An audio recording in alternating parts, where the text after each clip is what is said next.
Hi YouTube, Musical Aviator here. I need to turn my volume up because I'm yelling and I'm only just being heard.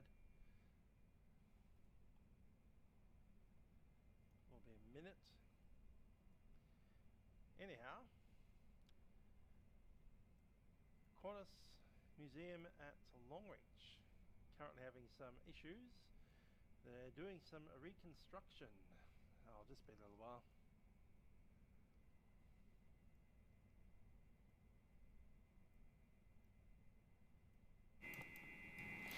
Hi there, Musical Aviator here. Yeah, the mic's on now, hopefully. Anyhow, the Qantas Museum in Longreach. Why is it in Longreach? Firstly, it's the first place that Qantas flew from back in the second oldest airline. So, way back in, I think it was, it's in the teens.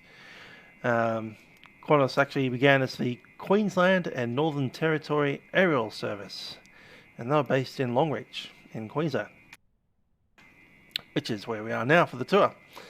Unfortunately, they have some construction going on at the airfield, particularly around the 747 and the 707, so you actually can't board the 707 at the moment. But they do have a kind of walk around the edge of it. You just can't get onto the wing or into the fuselage. Anyway, I thought we'd walk around the museum. Here we are at the front of a hangar, Qantas Empire Airways DC3 with the wonderful square windows.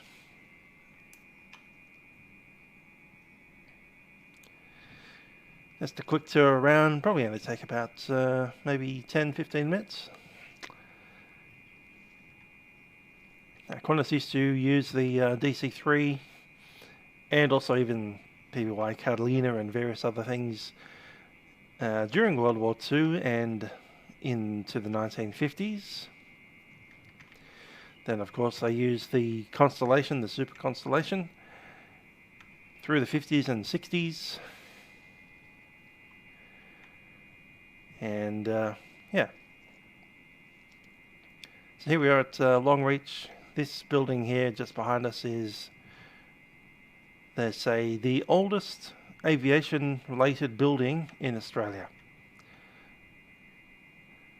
because it is the very first hangar for the very first airline. And here it is, still preserved in the Queensland town of Longreach.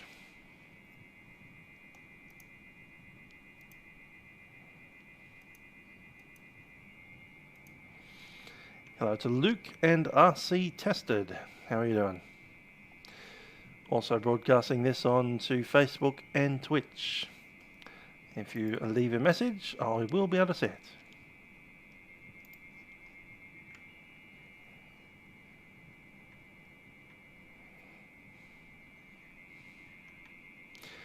See you, Luke. Catch you when you're back.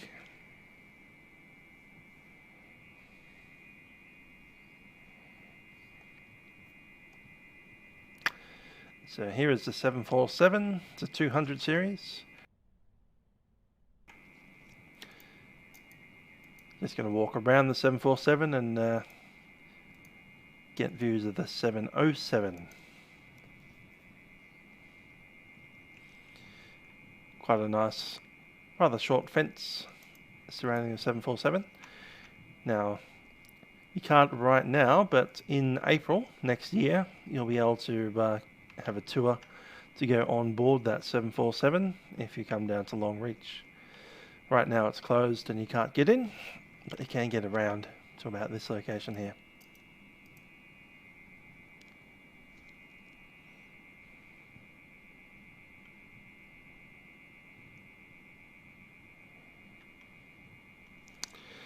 And here we have the 707. Now, the 707 joined the Qantas fleet in 1959, and they flew them overseas, in and out of all the airports, back when Melbourne Airport was Essendon. And the 707 flew for 20 Yeah, 20 years in the fleet. So the first one came in at 1959, and they did retire them in 1979.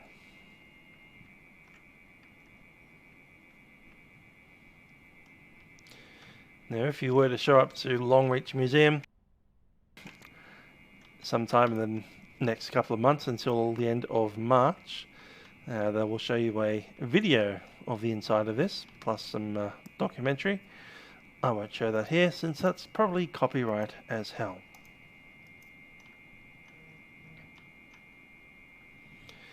Very manual aircraft, of course. They had a 3-man cockpit, including a flight engineer. Some actually had a 4-man cockpit with a navigator. And the good JT8 engines here.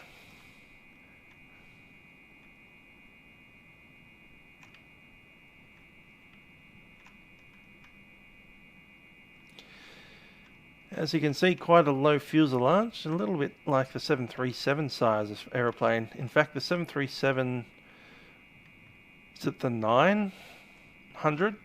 Not sure if the 900 is as long as the 707, but certainly the Max 10 is actually longer than this aeroplane. So once the Maxes come in, or back from their hiatus, the 737 Max 10 is actually a larger aeroplane inside the fuselage than the 707. 4 engines, of course, and that big double bogey landing gear. Very loud aeroplane. Does guzzle the fuel quite a lot. And you'll notice that this number 4 engine directly connected to the wing root. You almost have to duck down to get under there. And this one's got a big chunky air inlet. So the number 3 engine was a special engine.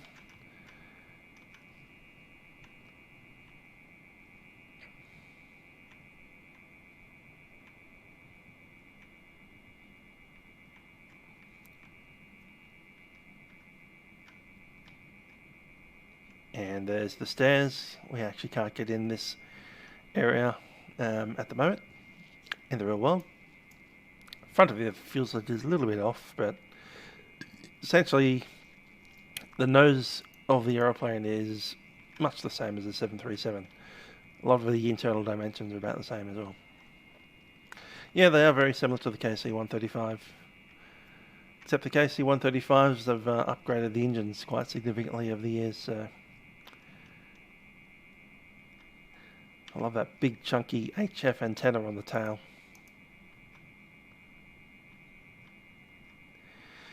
And here is the 747. Now the 747 entered the Qantas fleet in 1972. Of course, after the 717 was retired in 1979, Qantas actually became all 747 airline. All of the aeroplanes that they owned between about 1979 and 1985 were 747s. They didn't have any other aircraft types in the fleet at all. Of course, back in those days, we had the government-owned monopoly of the aeroplane, of the airlines. So Qantas was the overseas airline, and we had Australian and ANA and was it TAA? That's what I'm thinking about. So TAA was a domestic airline flying various things, and Qantas was flying overseas flights only, and 747s only. In 1985, of course, the 767 came, and after that, Qantas began to branch out after deregulation, and they acquired TAA and various other airlines to become the large both domestic and international entity that we know today.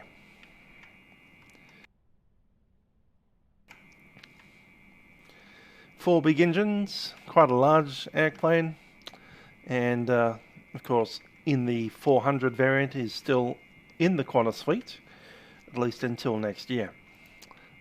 They will be retiring them towards the end of 2020. 18 wheels.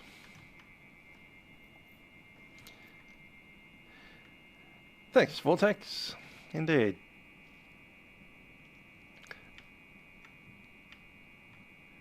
So I'll probably be flying the 747 for the cross the pond. I don't have a slot, so we'll see how that goes.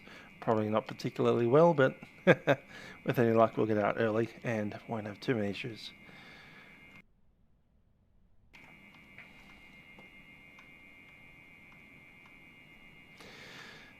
If you come here after March, so in April 2020 onwards, as part of the tour you're allowed to walk out onto the wing. So they've got a big wing walk up the top there. And also in one of the hangars they've got a 747 engine, one of the RB211s off a 747-400.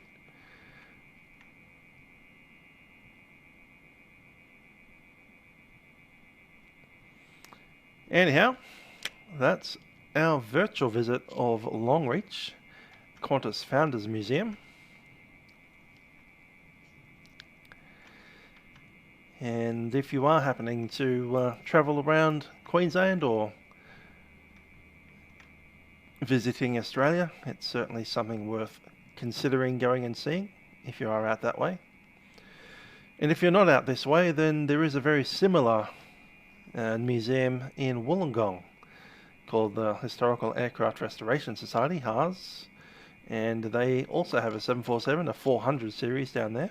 The 747 that flew from London to Sydney non-stop, the very first airplane to do so. And they don't yet have a 707, but they probably will sometime next year, maybe, depending how the certification goes. They need to do some issues. I believe the HARS 707, which is John Travolta's old 707, is having some issues with cracks in the wing, in the engine wing spars. So they have to do some possible replacements or at least inspections of these. It's going to take a while. They were hoping to get it down into Wollongong by November, but it's pretty clear now that that's not going to happen. So probably sometime 2020, depending on how those inspections go. Now, if those inspections reveal that those engines need to be remounted or something, that'll probably take a lot more time and money to get to Australia. But hopefully soon enough, John Travolta's 707 will be in Australia as well, down in Wollongong. And one good thing about Wollongong is it's a lot closer to Sydney and Melbourne than Longreach is. So that's a good place to visit because it's easy to get to.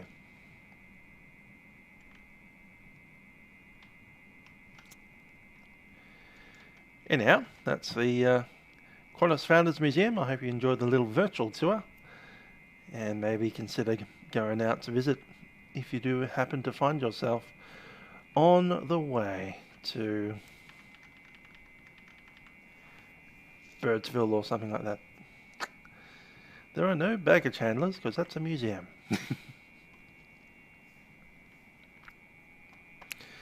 So, I do not fly full-sized. Well, what's a full-sized airplane? If you're talking about if I've ever flown a Piper Cherokee or a Cessna 172, then yeah, I've done that.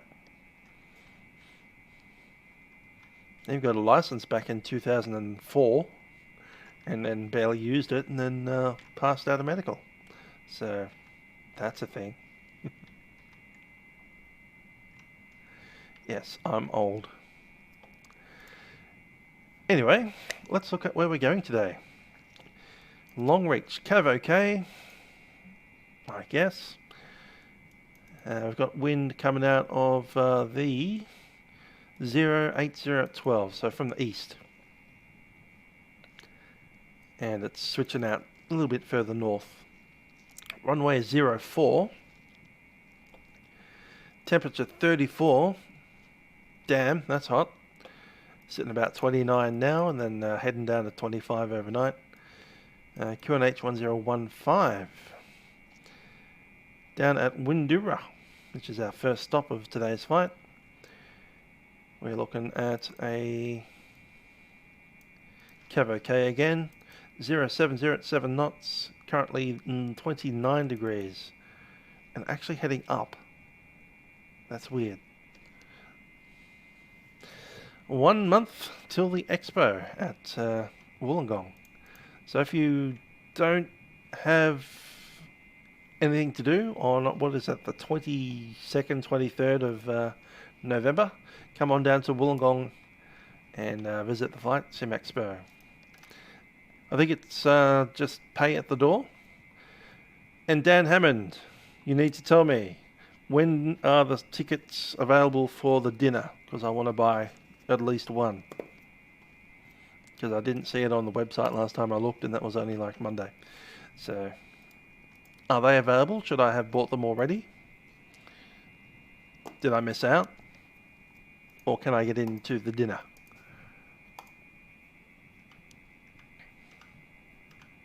I've been a bit busy with work, so I didn't really pay attention. Hi there, Luke. Yep, you've missed the museum tour, but that's right. You can go back and see it after. The flight. Alrighty, so we're coming out of Longreach. I'm looking at Birdsville, so that's a bit too far over. There's Longreach.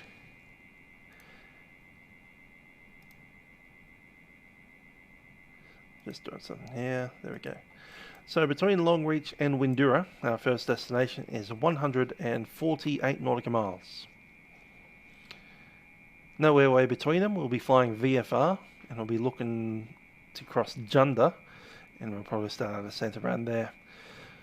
I'm thinking we'll fly at about 7,500, might go up to 8,000 or 9,500. Actually, it's westbound, so it should be 9,500. 8,500, sorry, westbound. But we'll see with these clouds around. But we're aiming for 8,500 unless we bump into clouds. Tickets for extra at the door. What about that dinner? Honeycomb flight yolks. Expensive, but they're probably pretty good.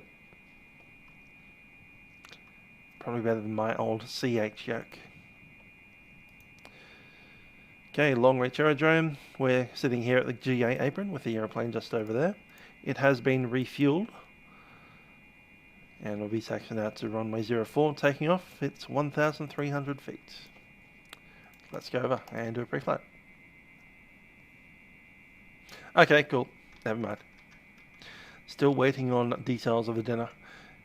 That's right. But yeah, make sure you come down to Wollongong 22nd of November. I'll be there. I've purchased my Tiger Airlines ticket and they immediately converted it into a Virgin Airways ticket. Like a couple of days after I purchased it. And so instead of having a window seat that I paid for, I have a show up and they'll give you a seat. Great.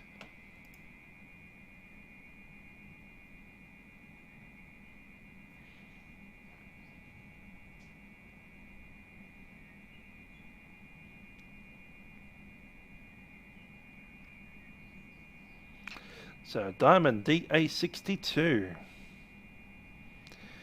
These airplanes are worth about $1 million a piece. That's US dollars. I was told out of the factory new it's $1.08 million.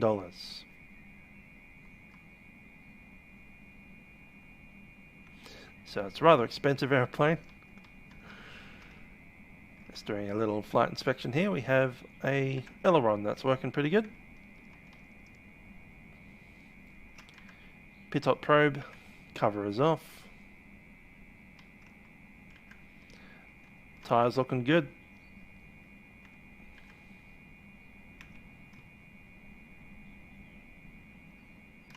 Good prop, which is feathered.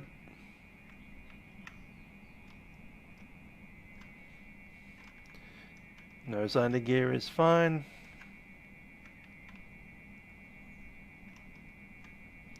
Good prop again.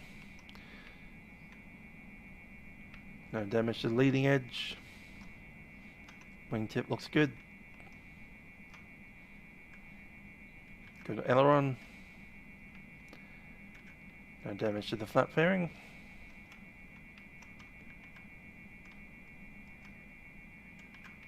Just stuck his head into the plane. Great.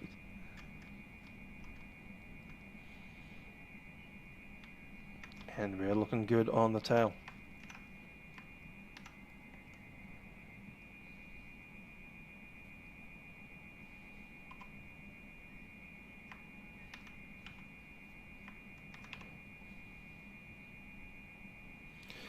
There we go. All of the things are open. Let's get in.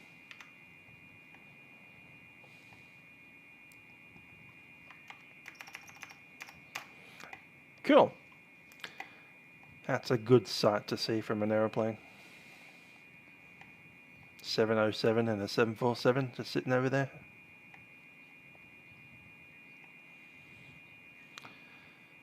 All right. So the bags are ready.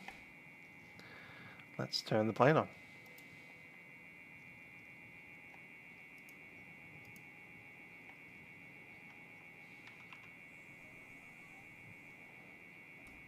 Door closed.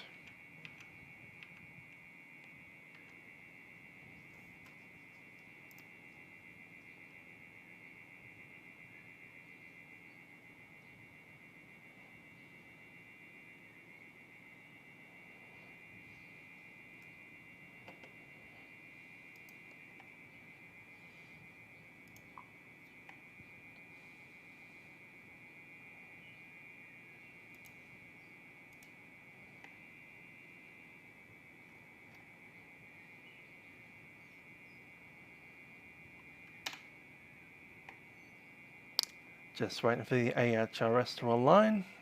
Might use a direct to Windorah while we wait for that.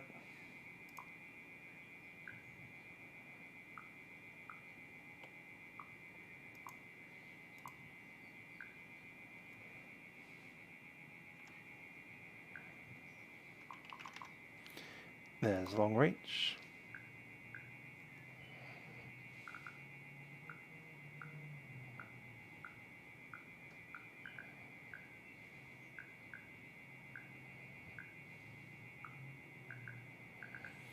Now we'll be shutting down at Windourah, so there's no point in putting the next leg into Quilpie. Like W. Ah. There we are, Windourah.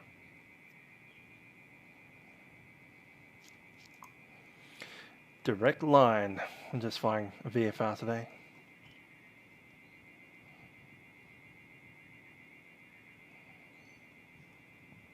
And to Daniel, yeah, I'll do that as well. Good suggestion.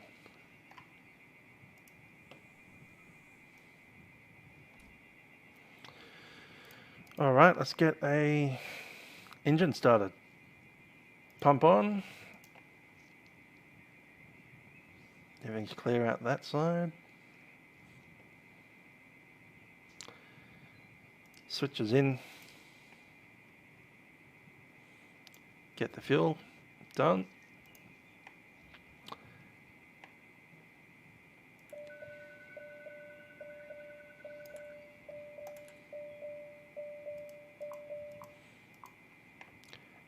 Those look good to me. Starting up number 2. Now these engines are so easy to start. You just make sure your switches are on, you've got the fuel pumps on, and the fuel switches are in. They are. One button. Done. These are diesel engines. They burn either Jet A1 or diesel. Usually Jet A1.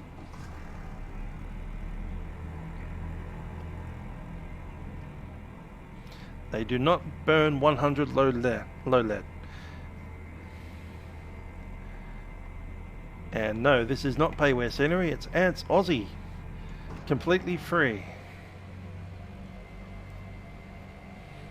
And I need to be able to use Facebook to send the message back to them.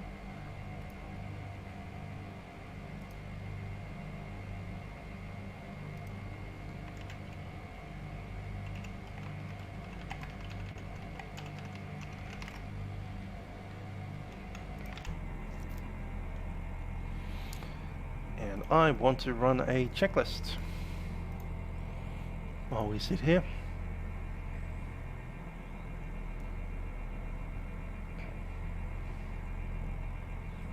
And where did I put that checklist? I should have picked that up earlier. Oh well.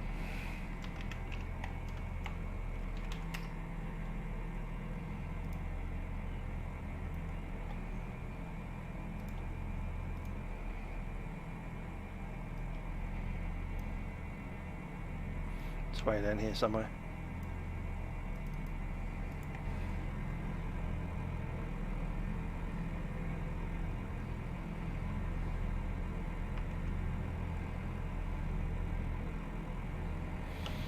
These airplanes are really simple to use. It's got an ECL, which is essentially the automated engine controls. Taxi light goes on. I'm going to join Unicom.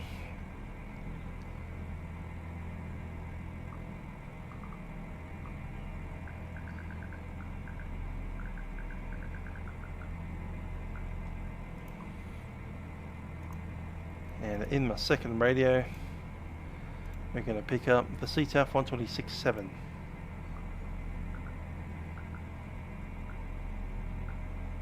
Done. Need to listen to both. That's sorted. Traffic Longreach, Victor Tango X-ray is a Diamond DA62 taxiing runway 04. Traffic Longreach. Hi there to Grizz.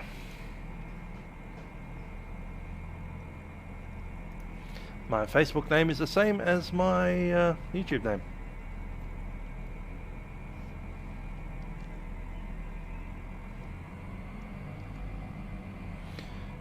Okay, parking brakes are off.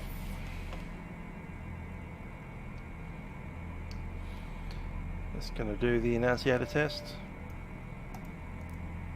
That's all working. Cool. Let's go ahead and make a move.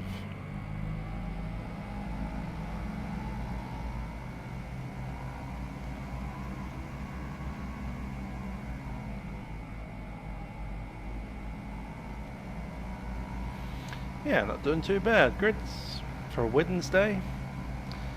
Wednesday hump day. Getting through the week.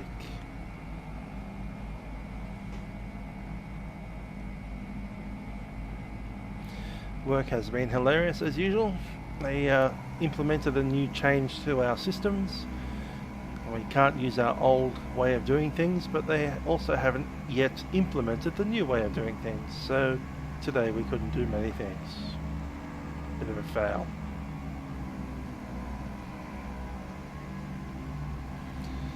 Grits in Horn Island to Darwin. That's a pretty long flight actually.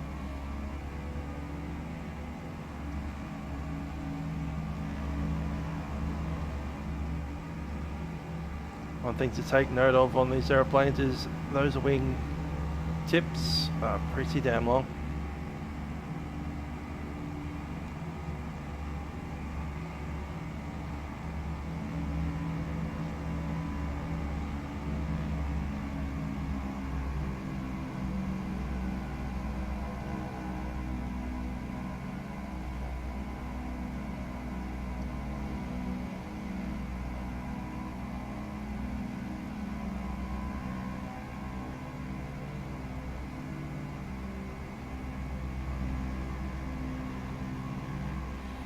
Alright, we're just going to move off the satellite for a little while. Do the run-ups over here.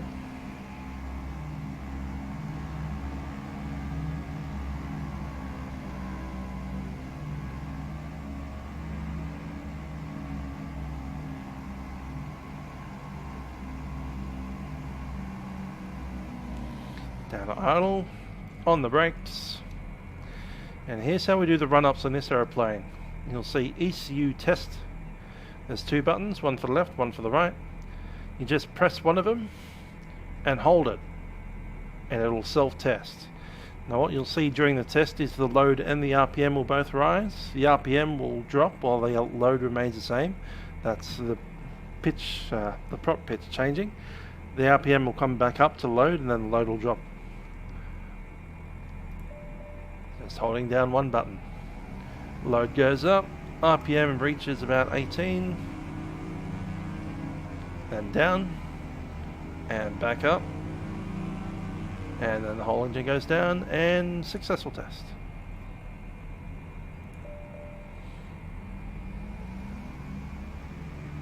Same thing for the other engine.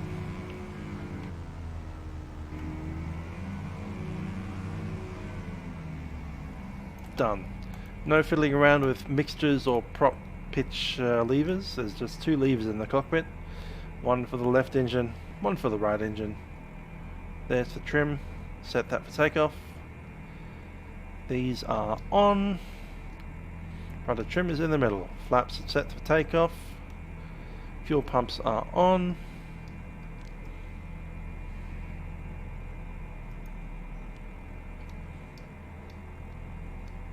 Yep, good old Google. That's where I got this one from. Now this one's from the real aeroplane. I do find them a little bit too long, but there we go. Before takeoff, I've just done that. The adjustable backrest is set. Safety harness is on. Passenger doors are all closed. Front baggage doors, door warning. Engine system test is completed. Circuit breakers are checked. Trim is set for takeoff. And takeoff with crossfeed is prohibited. So just checking that. Crossfeed valves are off. Auxiliary pumps are off. And the main fuel pumps are on. Now directional trim is centered. Flaps are set for takeoff. Flight controls. Accidentally just disconnected that. So let's do the flight control test. This is a stick aeroplane. You've got a stick between your legs. There's the elevators, the ailerons, sorry. See them bouncing the wing as you move them. And there is a elevator back there on the top of the tail.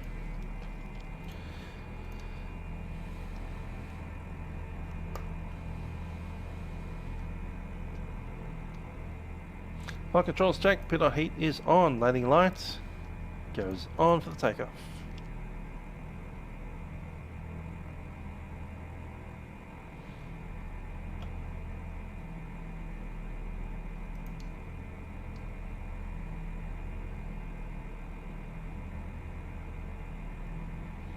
Okay, RPM's good. End of checklist. Transponder on.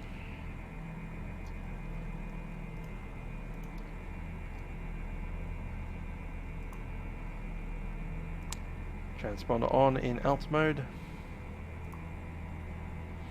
And I think we're on 1200, aren't we?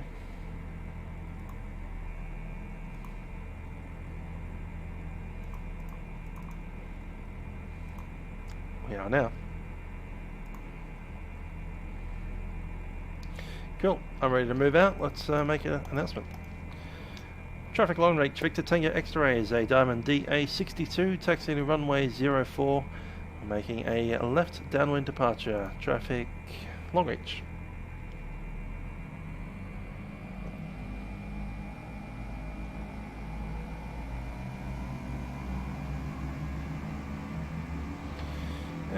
Give them about maybe 80%.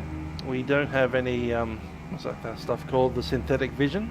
So that's a negative. The real one has synthetic vision. Certainly you can program a course into them pretty well. And they do have the flight procedures on. I don't believe that they come with the Navigraph. So you can't upgrade the AirRack data. So that's a negative. I think the AirRack it comes with was somewhere around 2016 or 17. But apart from that, yeah, it's reasonably okay. Wouldn't write home about it to say it's the most amazing thing I've ever seen, but it's alright. It works. Recommend for someone for serious representation of the G1000, I would hold back on that. I'd say about 50%. You'll get most of your basic functions, but I just feel that it's missing a few little details that I'd like to see in them.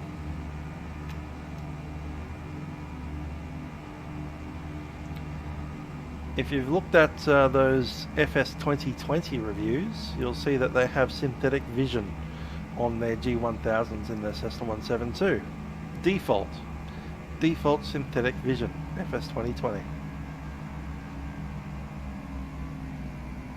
Cruise speed of this airplane is 160 knots. And all the lights are in, we're ready to move.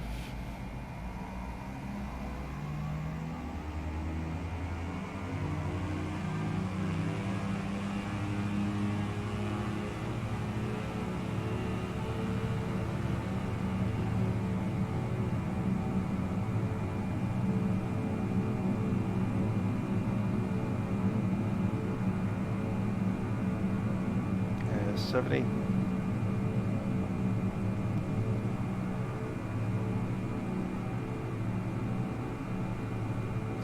Gear up. Feel like I'm not quite centered on the seat at the moment.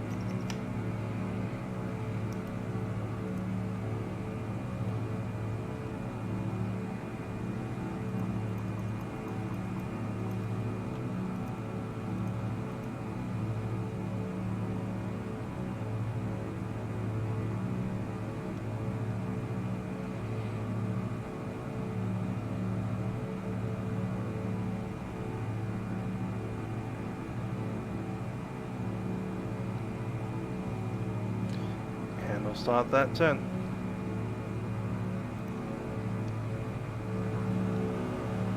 Laps coming up.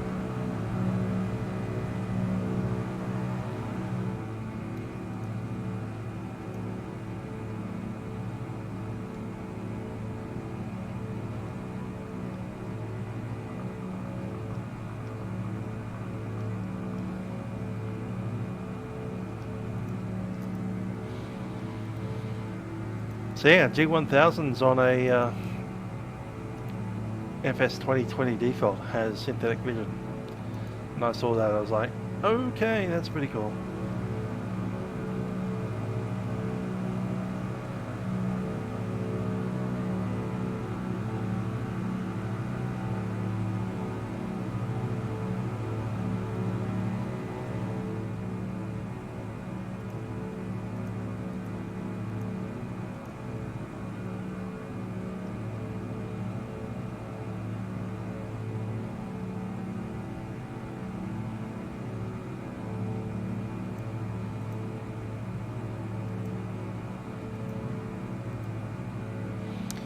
Okay, we're going to be flying in G-class airspace today.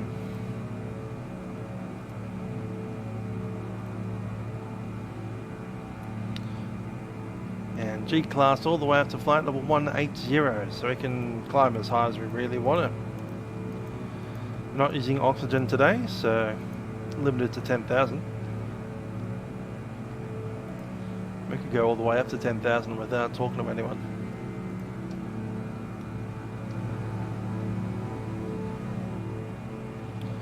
Okay, heading's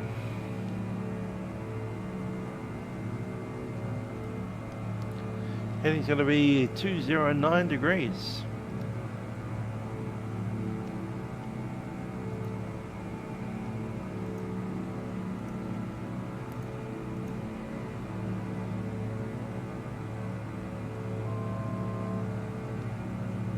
I'm going to keep on going up. 8,005 seems pretty good to me.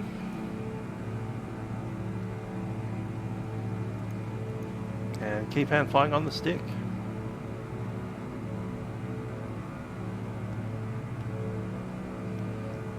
Clearly we have a pretty good autopilot on this airplane.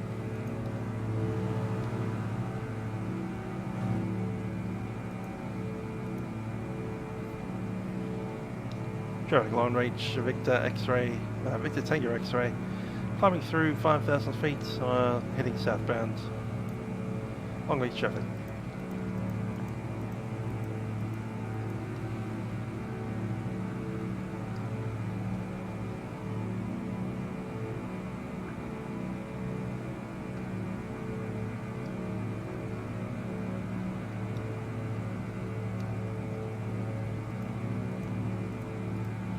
Yeah, I was a bit scathing on that review of the G1000s. It's just not quite as detailed as I'd really like it to be, in my opinion. I mean, you can probably figure out how to use it, and it certainly has its own navigation database that you can manipulate and use. And you can insert waypoints into your flight plan reasonably easy. You can do a direct to quite easily, or you can even change the direct to any waypoint that you want. Procedures are there, but we don't have the SIDs, we just have the approach.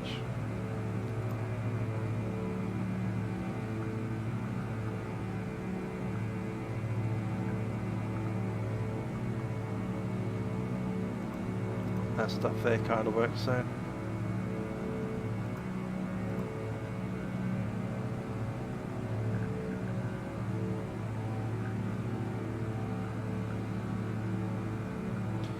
restricted zone down there. That's a blasting zone for a mine site. Just going to fly over it, really. We're high enough.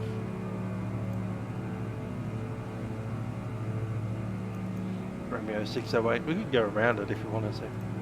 And we might. Why not?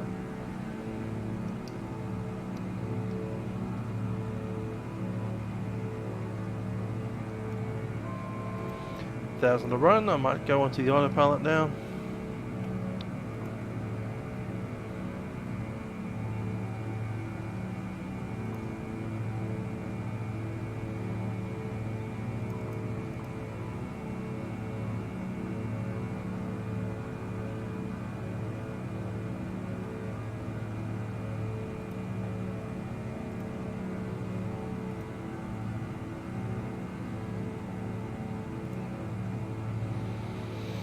Yeah, still 1015, looks good to me. And down at Windorah 10113. Okay.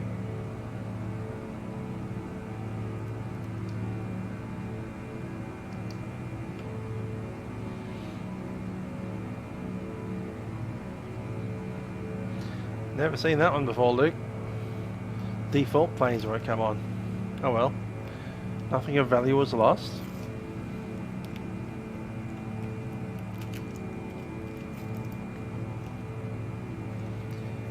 Yeah, it's going to reduce the power a little bit. I'm going to slot into about 165 airspeed.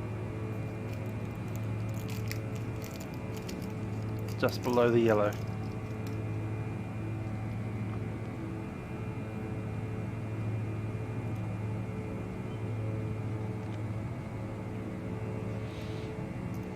So, do people like flying the airliners or flying the GAs? What about the other way around? What about hand flying with the airliners and autopilot on the GA?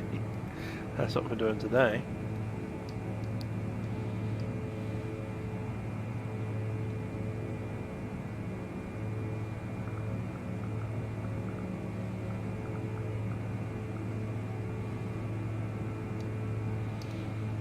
Let's take that heading mode.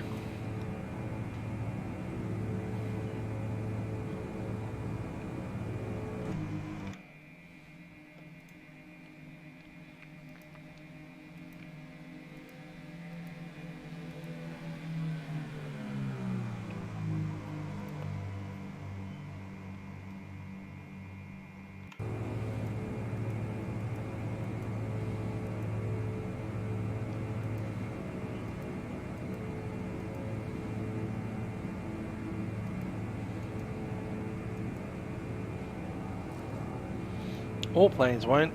Ah, that sucks.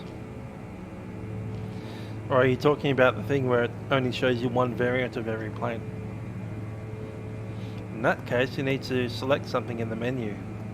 Something about show all variants. And it'll be in the airplane selection menu. It's not something I've used for a while.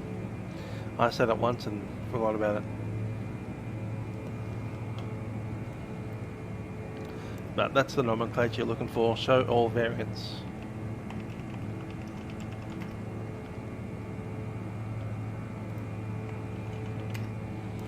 The Google search shows show all variants, FSX.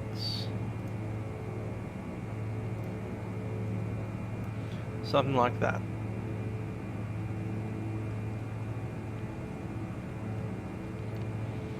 That's assuming you mean all the planes won't show up, meaning not all the planes do show up, rather than there is not a single plane that does show up. And there are different things. If it's, I've got some planes but they won't show up. The different planes don't show up, but I do see some. That means you need to do that. But if it's, I've got not a single aeroplane in FSX, it's probably time for a reinstall. I'll put that out there. Was it broken?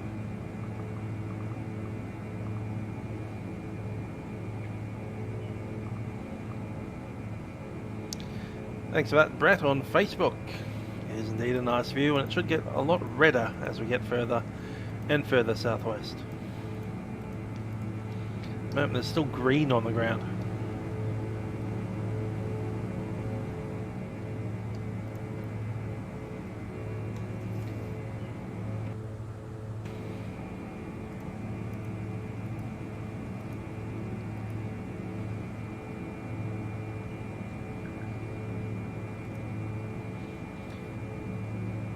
And now that I've gone around the blasting site, it's just a mine site there that has dynamite occasionally blowing up bits of mountain or whatever. Gone around it, and we will take it direct to.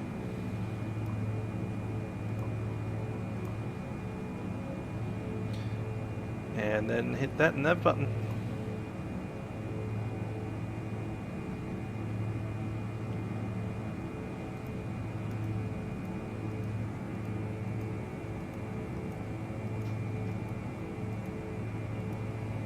Landing lights off, taxi lights off, and the other two will remain on.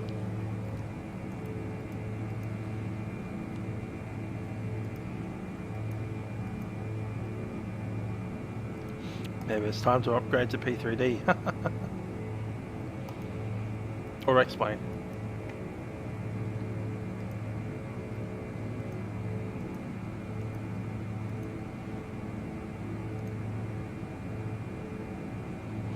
Hi there, Ben. Find the old BBJs, Boeing business jets. Not bad.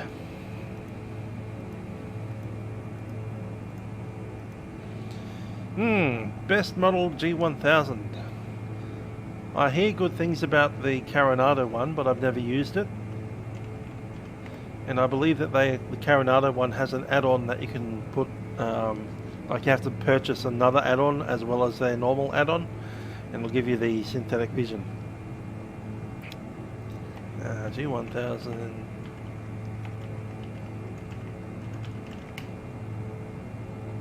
Yes, there it is.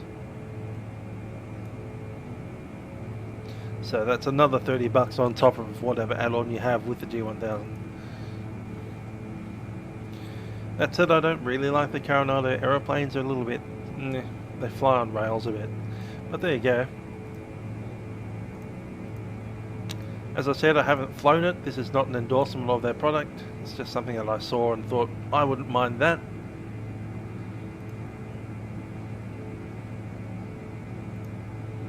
No idea what they do for any of their air data as well. So I'm not sure how their air rack is. Maybe it's through Navigraph, maybe it's something else. Maybe it's default FSX and stuck in 2006. No idea. If anyone does know, let me know. Because I've never actually used it, so I wouldn't know.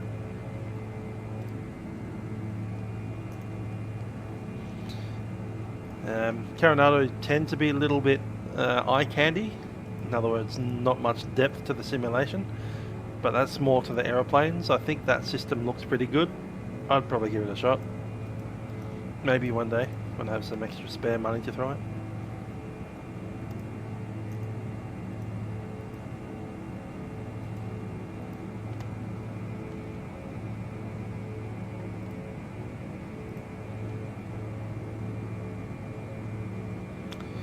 And yeah, the new FSX, or FS, sorry, Microsoft Flight Simulator. It doesn't have an X, this is this program. But yeah, new Microsoft Flight Simulator. They're calling it 2020, might be 2021. Looks pretty good.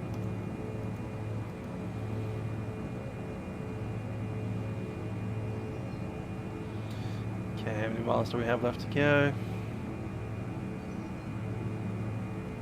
There's Isisford over there, off to the left.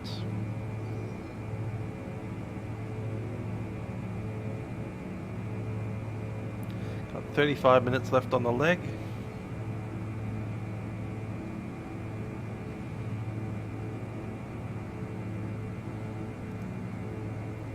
Yep. Yeah, the Saab and the ATR. I won the Saab, and I still haven't really used it very much at all, for that reason. Someone gave it, well, I won it in one of those competitions on VATSIM. It's like, which Coronado product would you want? It's like, Coronado, whatever. Saab, I guess.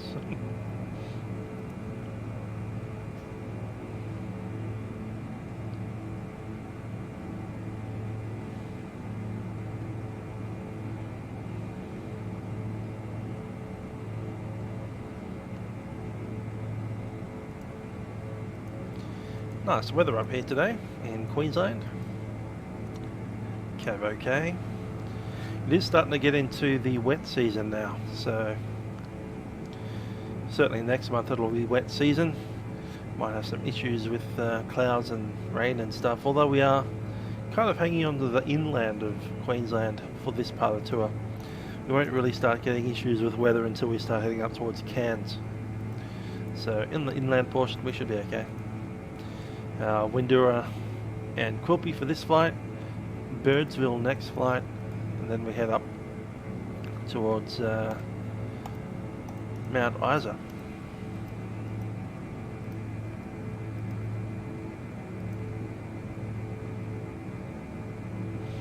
Yeah, GTN 750 and the Saab and the system that comes with it. To be honest, I need to look at the Saab a little bit more because I couldn't even get the thing flying. Like no systems whatsoever, just turn the engines on and drive it around the sky in a circuit. I was like, whatever.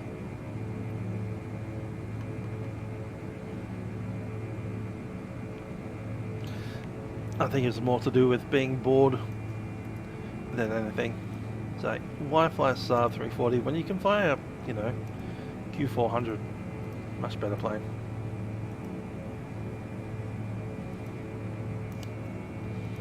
Both in the real world sense and in the better simulated sense in P3D.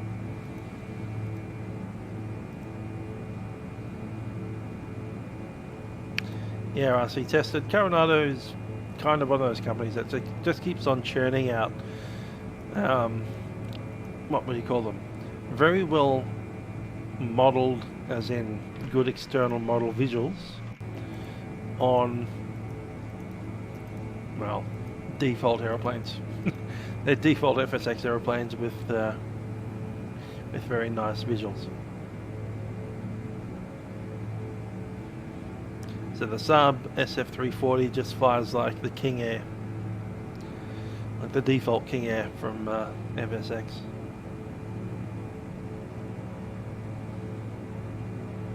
A few buttons here and there, but most of their systems in the past have been essentially default GPS, like the default FSX GPS, just blasted into your plane.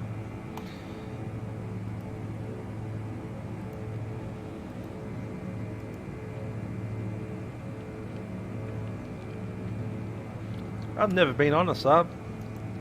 Been on a Dash 8 before, not the 400, the 200, and the 300. But yeah, not a plane that I've really got to know very well at all.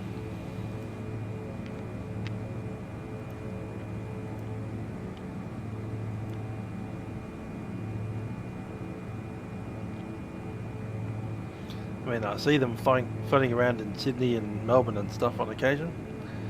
But whatever. It's part of the background noise.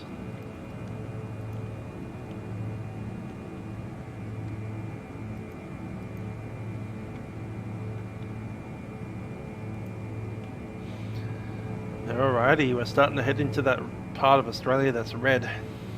I like that.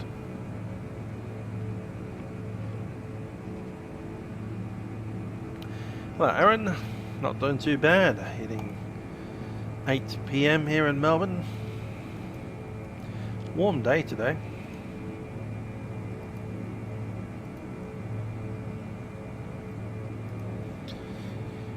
And I did a little bit of extra work after work today.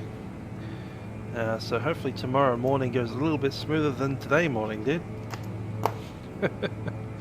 My gosh, today was chaos.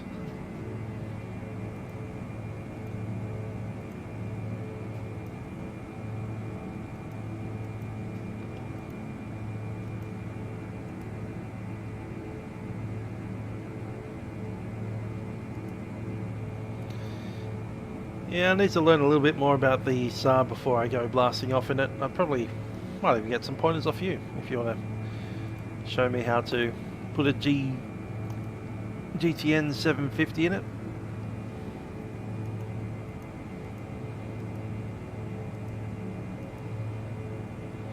Yeah, P3D ATR 72 would be nice as well. a good quality one. Oh well, we can dream. Maybe we'll get one for 2020. The new flight sim.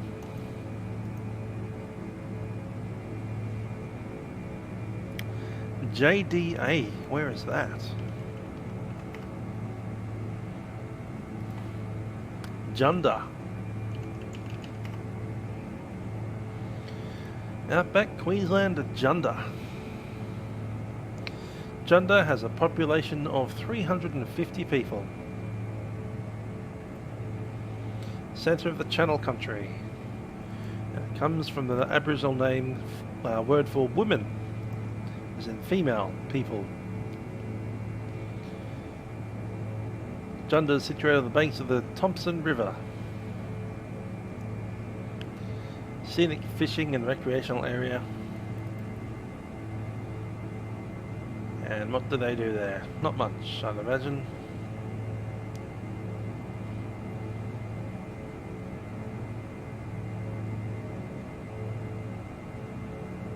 There's a park, there's a road,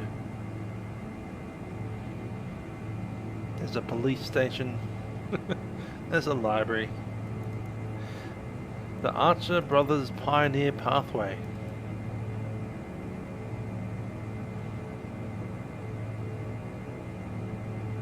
And the Thompson River. Cool. Pretty idyllic town.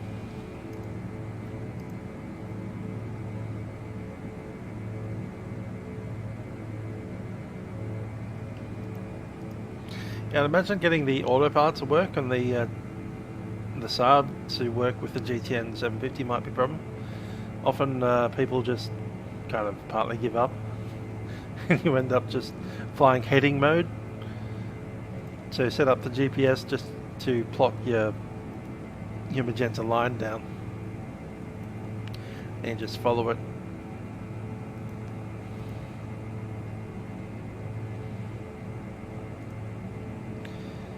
The old heading mode there.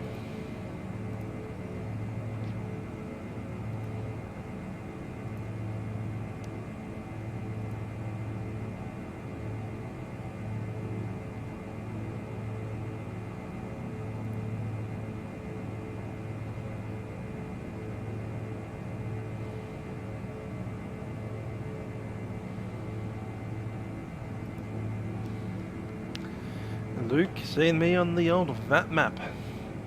There's my Vatastic on VTX, tracking down here towards Quilpie.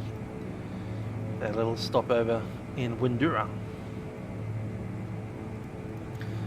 As we can see, the dirt is getting a lot more rust coloured, lots of iron ore in that. Not much green left anymore.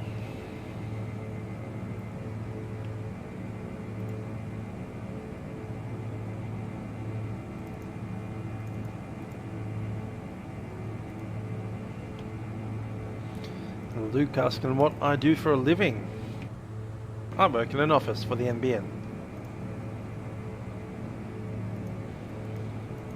Mostly for the installation side of things rather than the running of the thing. So we're just organising which technicians go where. It's a job. It's been fun.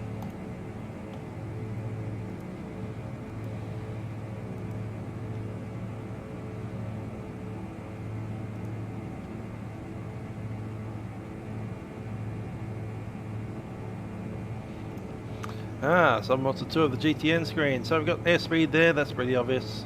And that stuff, I think you'll worry about this bit, aren't you? Both of them are the G1000. So essentially you have two screens that are connected to the G1000. They are interconnected. This is the engine monitoring system. That's part of the system as well. So you've got all your engine monitoring equipment, or you can take it away and have a inset of the map. We can have the systems with the electricals or the fuel. Turn that off, just put it back to the engine system, I think. PFD, OBS, all that's pretty simple. I think there's a nearest button here as well. There it is. I'll show which airports are the closest here, how far away they are, and which heading to steer to get to them. So there's Junda, 209 degrees at 38 miles. Isisford, 078 at 51 miles, and Longreach directly behind us, 70.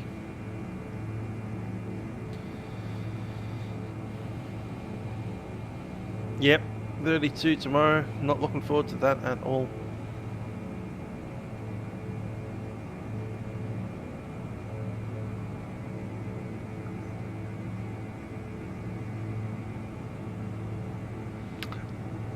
Have a good one, Aaron. Weather's been all over the place in Melbourne this spring. So we've had really cold days. Like I think last week we had a day where it was only like 3 degrees in the morning, like 3 degrees Celsius, and then like just 2 or 3 days later it's sitting at like mid 30s. So it's like, what the heck? Anyway, that's the obvious flight plan. Up the top here we have the ground speed, which is 193 knots. Direct track, which is the track that our aircraft is actually flying along, is 207.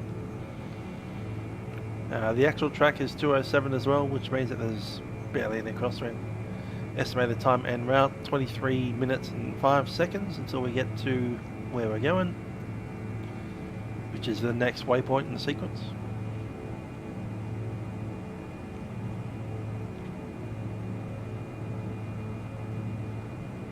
Cheap for a soft.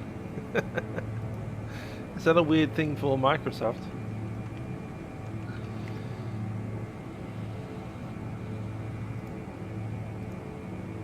Melbourne on Monday, eh? What's Melbourne doing on Monday for the weather? Monday, 22 degrees. Not too bad at all.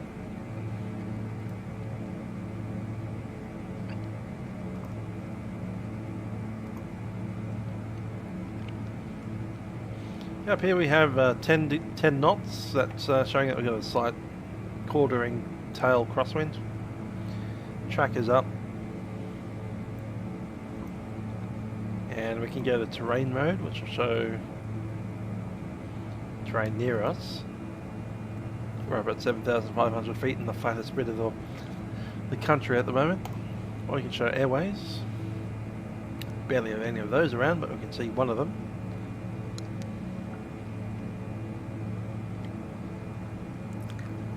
It's actually a pretty boring part of the map here.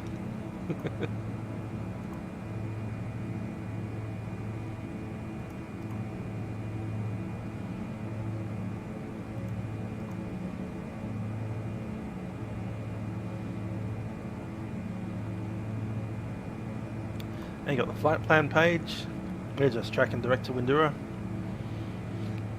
Nothing else in the flight plan today. STO, that's Stonehenge, which is a very strange place name for a place in Queensland. But apparently Stonehenge is named after a like a homestead that was built mostly out of sandstone.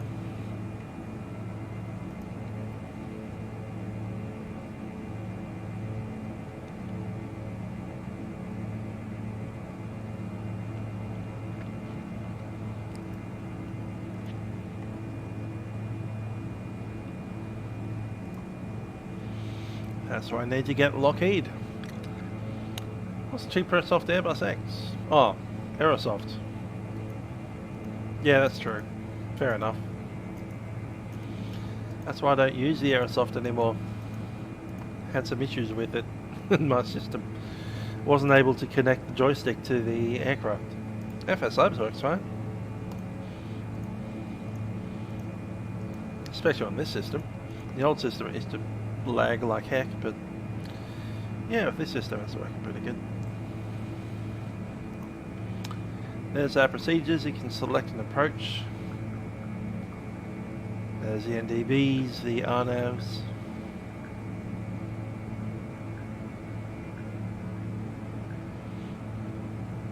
We're not going to use any of that silly stuff today.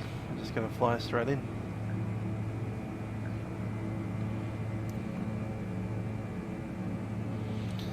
FS Labs. FS Labs is alright, apart from the issue that they had with, you know, the law.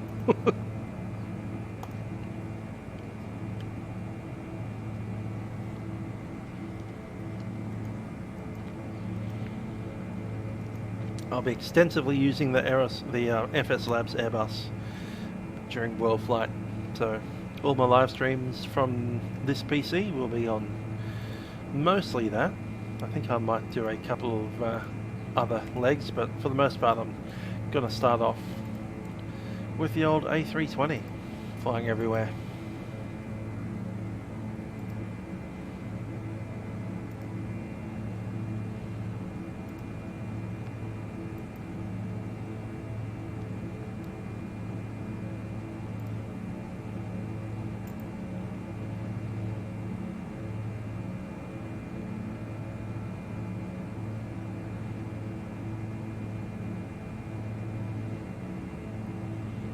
You actually can run P3D because P3D is FSX. Just pointing it out there. P3D is FSX, just with some window dressing. It's basically the same program. So if you can run FSX, you can run P3D. You can probably run P3D better than FSX. It's not a more difficult program to run on your system. And a GTX 1050 will run it pretty well.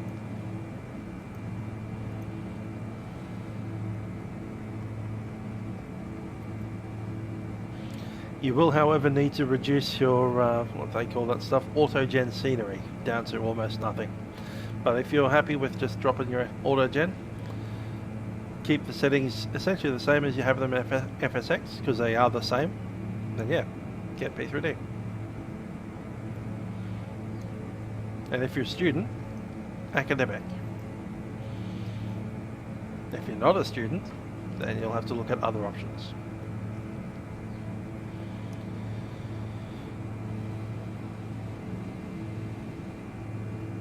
Default scenery is the same in P3D as it is in FSX. It's literally the actual same scenery. No differences. And for the most part, you can install FSX scenery into P3D. Occasionally it doesn't work if they designed it for FS9.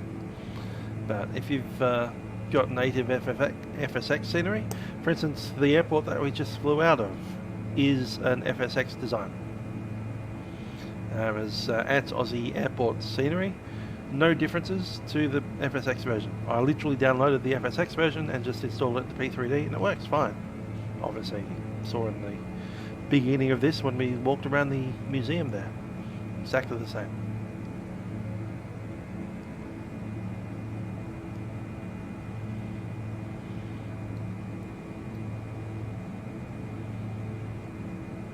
So the default scenery for P3D and the default scenery for FSX is literally the actual same scenery from 2005. So there'll be airports missing and runways missing and all that stuff. If any runway was built after the year 2005, it won't be there. You'll have to add on. Go to the old fsim.com or flightsim.com or whatever and download something.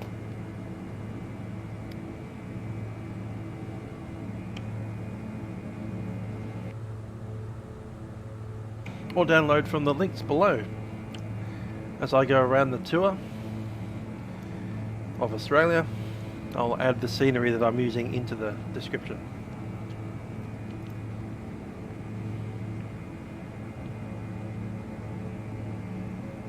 So in this case we had ATS Aussie scenery. That's a freeware scenery designed for FSX, works in P3D fine. There's a link to it below. I think we've also put in the what do they call it, the Fluky scenery from Robert Fluke. I hope I put it in there. Not sure I did. It'll be in there soon.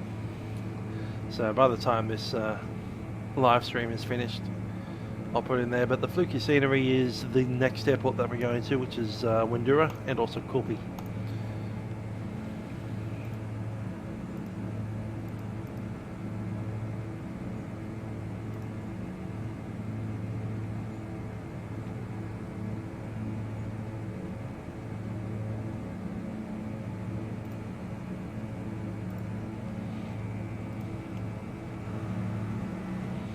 Bit sandy over there. Look at that.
"12 minutes out." We're not pressurized, so descending at more than 1,000 feet per minute hurts my ears. And we need to lose how many feet? Elevation is essentially 400 feet, so we're losing 8,000. We want to start our descent 8 minutes away from the airfield. Circuit height is 1,500.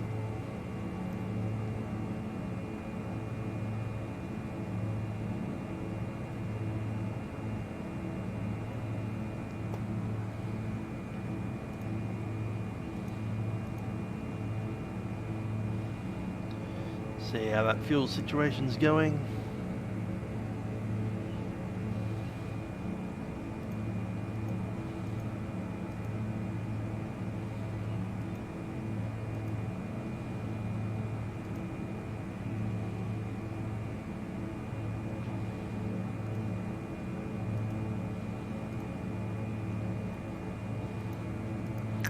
Hi there to Marshall, how you doing?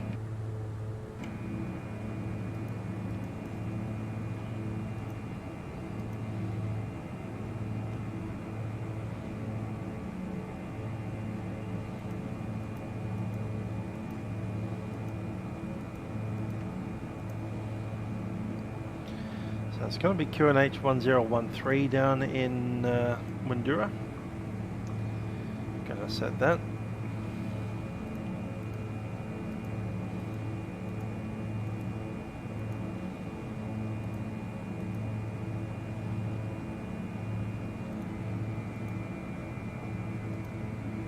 Yeah, not too bad for a midweek. Almost energetic.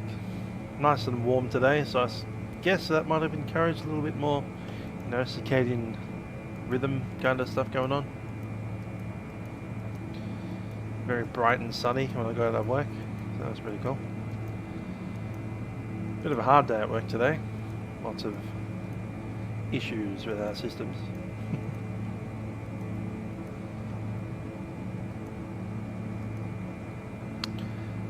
And hello to Owen.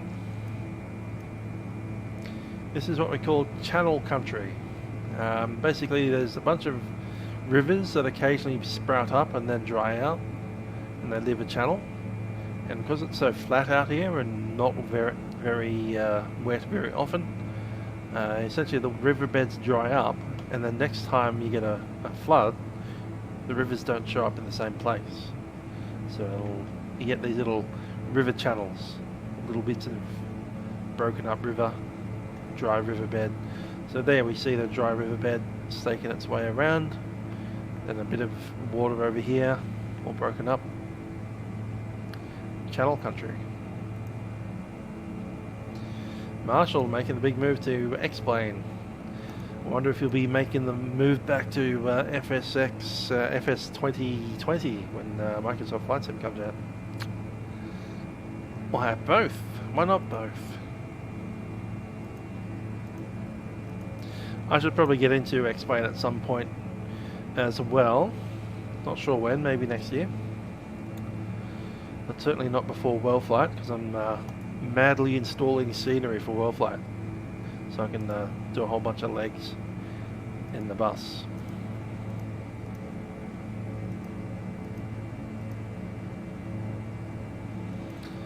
Yeah, P3D or X-Plane. At the moment, I think P3D's days are probably in its last 2 years of being really useful. So when Microsoft 2020 comes out, it might be better, might not be. We'll see. Might be horrible, or it might be pretty good. I do worry about the downloading of scenery live, because even though I do have the NBN,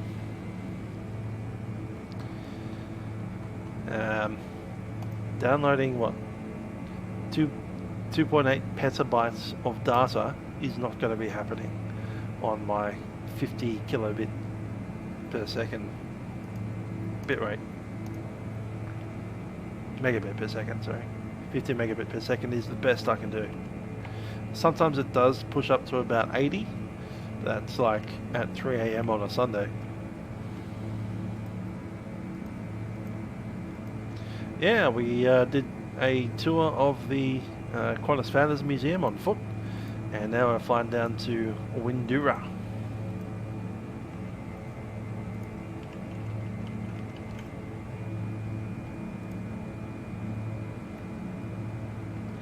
Let's start our descent. Alright, looking for 1,000, actually do 2,500 for now. Just going to break back the power and we'll start on down.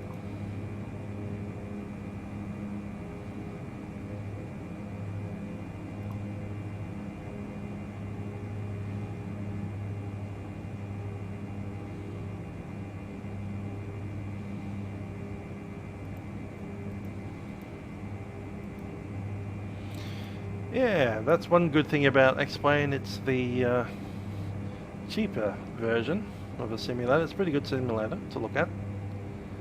There's a few good add-ons out there. I'm waiting for the MD11, and that'll be my trigger point.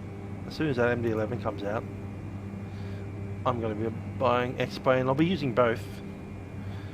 I have quite literally spent probably not a stretch to say up to $10,000 worth of add-ons over the years. Probably even more. It's pretty sad, isn't it? Certainly if we include the computer, that was $2,000 right there.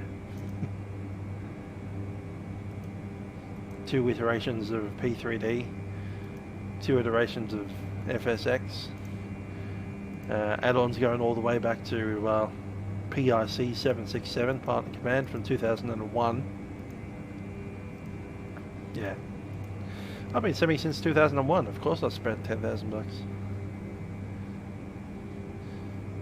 I had the original 767 add-on, the one before PIC. I had PIC itself. I had the Flight 1 737-400. Had a few PC-12s and various other GA stuff. Carinados here and there. Real there. That's a company that doesn't exist anymore. The E-Jets E135s as well as the E170 and my E190. Yeah, there's been a lot of well, I've been simming for, what's it now? It's coming on to 20 years almost. No, it's 20 years.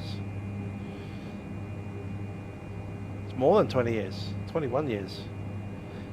In December, November. Yeah, November it'll be 21 years. My gosh. Yeah, my first simulator was FS98, which I purchased in 98. About Christmas 98. I got it for my like the end of year 10 or whatever it was. So I was in school, still at high school, and yeah, purchased FS98. Got myself in for just before Christmas. In fact, I was installing it on Christmas Eve. So yeah, been running flight sims for 21 years next in December.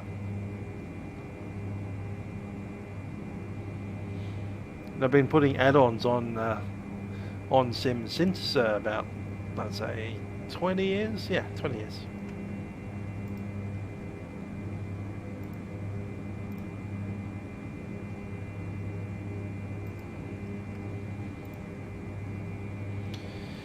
My first add-on was, what was it called? It was a navigation software, can't remember the name. Navdash, that's it, Navdash. It was essentially a 767's FMS that you put into Flight Sim 98. It had all the whole navigation display, PFD and flight director and all that stuff. Yeah, that was back in 1999 that I got Navdash. That was my first add-on for Flight Sim, which I paid for. 1999, and I was buying add-ons.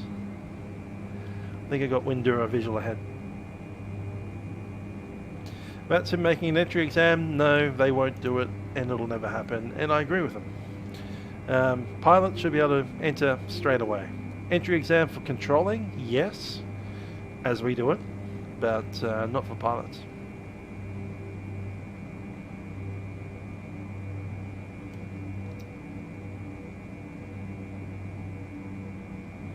Hi there, Jack, how you doing? Guess what I haven't done? 126.7, 126.7, good stuff. Traffic Windourah, Victor Tango X-ray is a Diamond DA62 is 4,500 on descent, approximately 10 miles to the north of Windourah, inbound for runway 04. We'll join on the downwind. Victor Tango X-ray for Windourah traffic.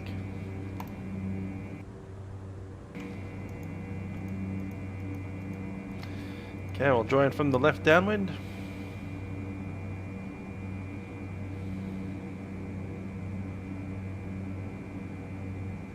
Yep, most guys would fail the exam. Occasionally I would fail the exam. I certainly would have failed the landing exam on Milk Run Monday.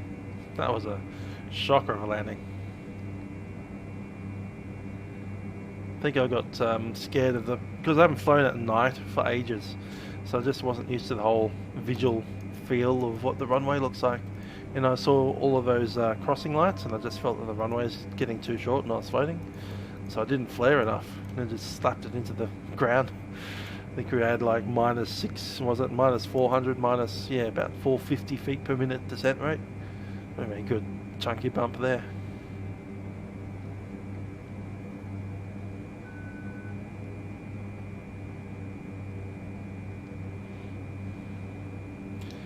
Traffic Windourah, Victor Tango X-ray joining downwind, runway 04. Yeah, that was Sydney. So I just slapped it into runway 07 at Sydney. I couldn't see much of the runway, it was dark. First time I've flown nighttime for quite some time. And all those entry points at runway 07 just confused the heck out of me, and I couldn't see. And I thought the runway is really short. We're using a runway 30, we're using a flap 30 landing. And I floated the thing, and then I just stopped flaring about halfway through my flare. It's like up to about 3 degrees, needed to pull up a little bit further, but I just stopped pulling up because I thought I was floating, and slap! Oh, Jack's doing a DA40 flight.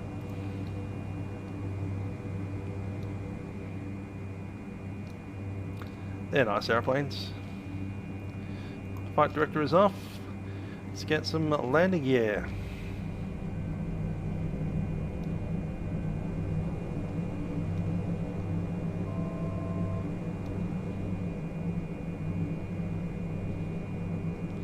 And some flaps. Gonna go in with all the flap.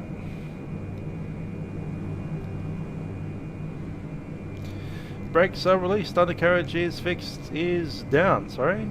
Mixture, there is none. Fuel pumps are on, seats and harnesses are secure. And flap is down.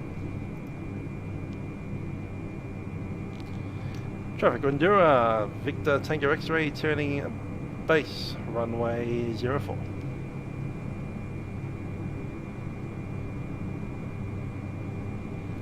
G'day Brody, things are pretty good.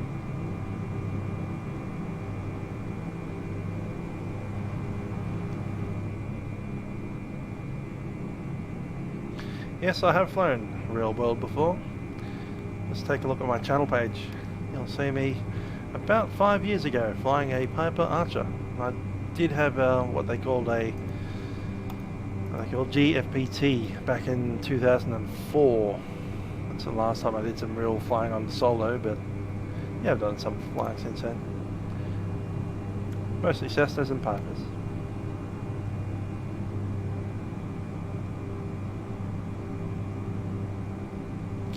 Traffic Windourah, Victor Tango X-ray turning final runway 04.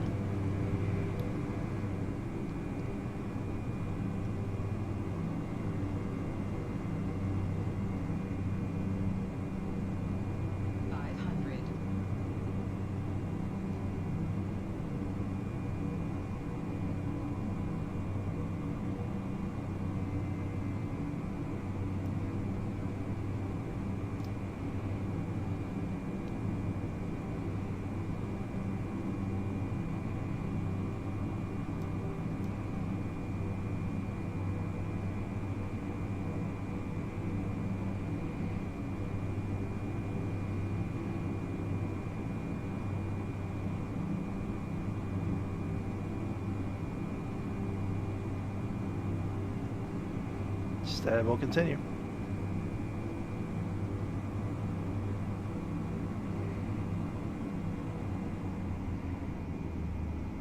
And we've got a big chunky hole in that runway.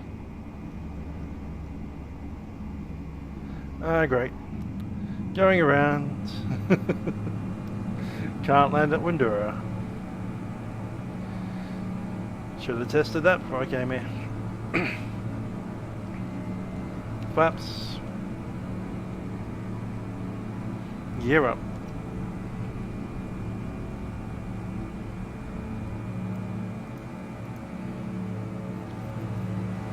That's embarrassing.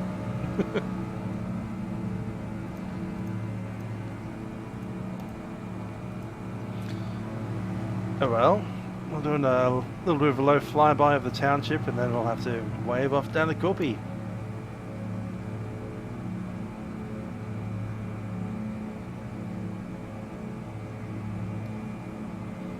Chuck on map, airway.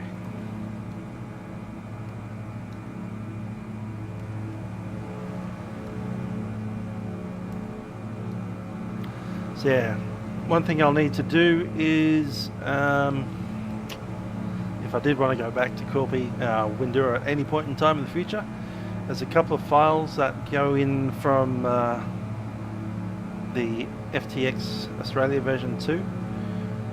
Obviously I'll need to remove those to make this scenery compatible.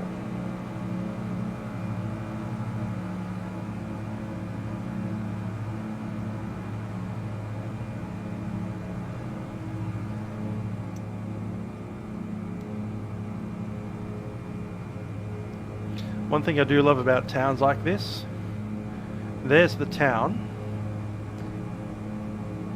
and the road that goes to the town. 3 streets, and here's the runway, which is much bigger than the town. So the runway is bigger than the town. I love a good Queensland town.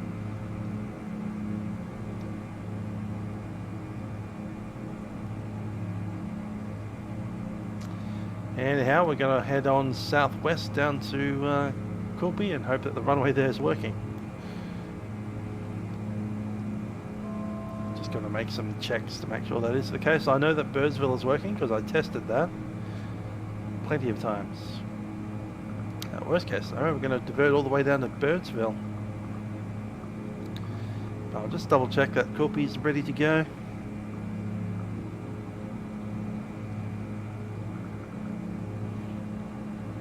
Heading west, I think.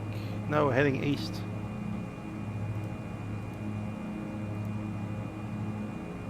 Yes, Windourah, there's Quilpie.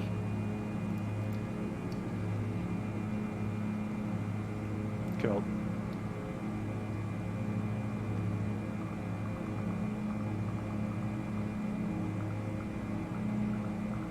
Roughly there. Let's get that flight director back in. Traffic Windorah, Victor Tango X-Ray is leaving Windorah on climb through 3,500. Traffic Windorah. Because your runway's broken.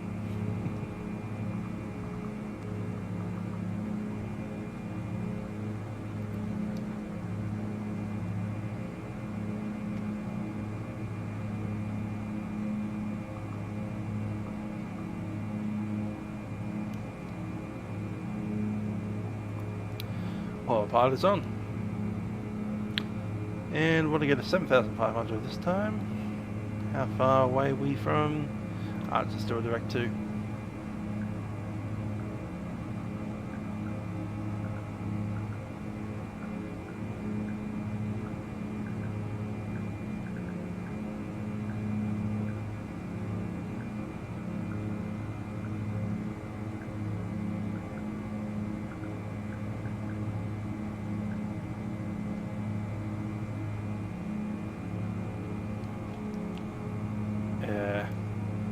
What's Quilpie again?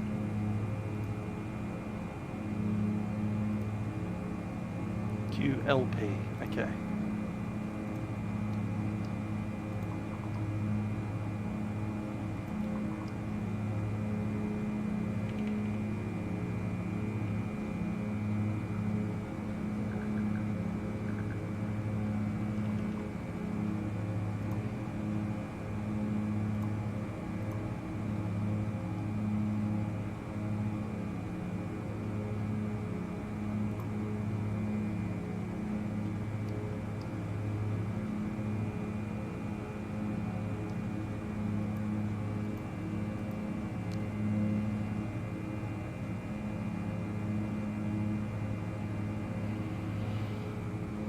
Yeah, I'll give you that.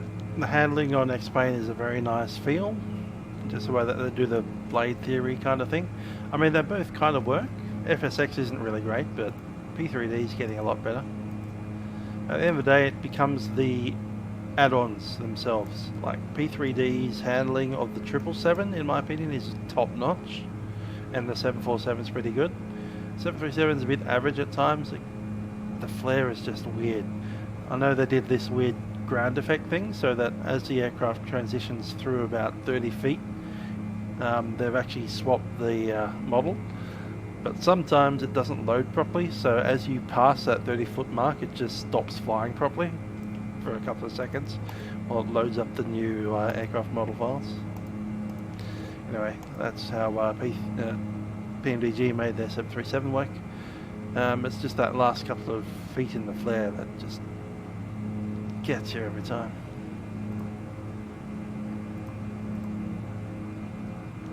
Yeah, it depends on the add-on makers themselves.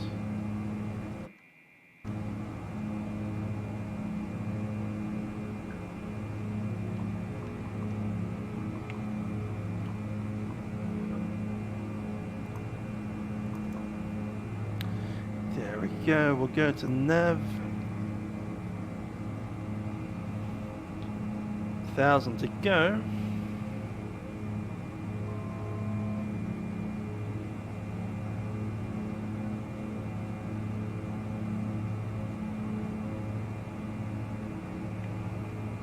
Alrighty, we've done a go around. All our flaps and things are up.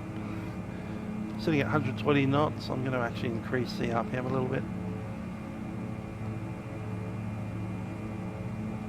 Fuel pumps are good. Fuel quantity is about halfway. And we do have auxiliary tanks, so I'm going to turn the pumps on for them now. And we'll refill up that main tank.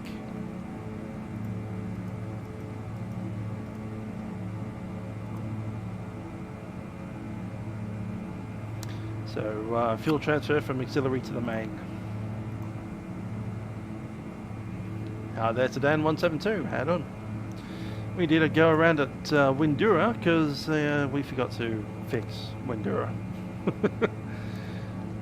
And now I'm just going to check to make sure that my scenery at Quilpie has been managed.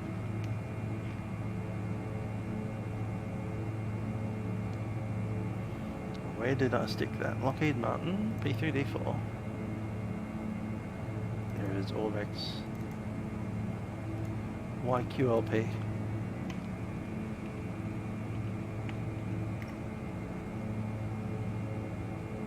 Yep, I did that one.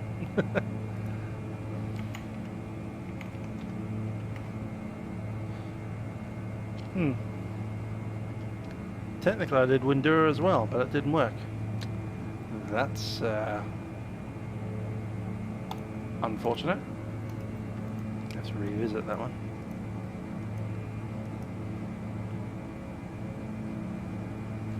THY.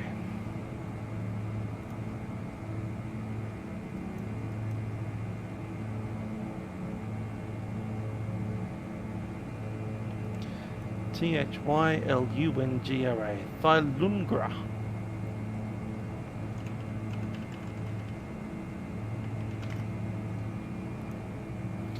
So, Thylungra is a place I've never heard of before. Is a pastoral lease, a sheep station in Queensland. It's a property situated about 100 kilometres northwest of Quilpie, 108 kilometres southeast of Windourah.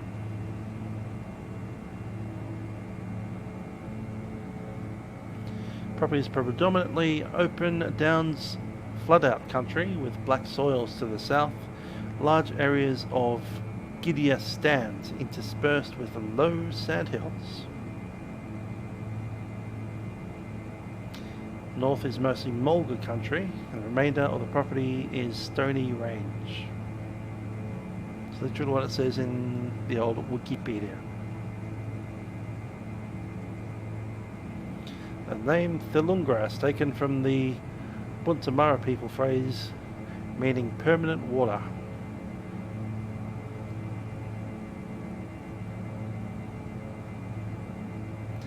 The property was initially established as a cattle station in 1868.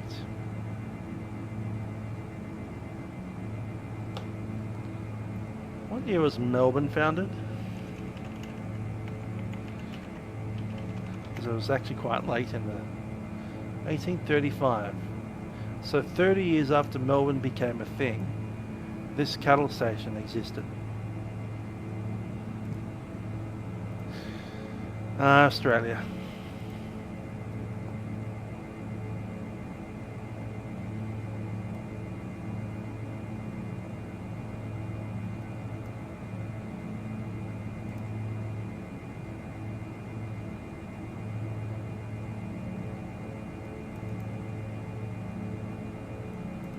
So in 2008, the property Windourah that we're just about to fly over, the next airfield, was sold for $10.5 million in a private sale from the Clyde Agricultural Company to George Scott. It is 2,820 square kilometres and has 45,000 sheep.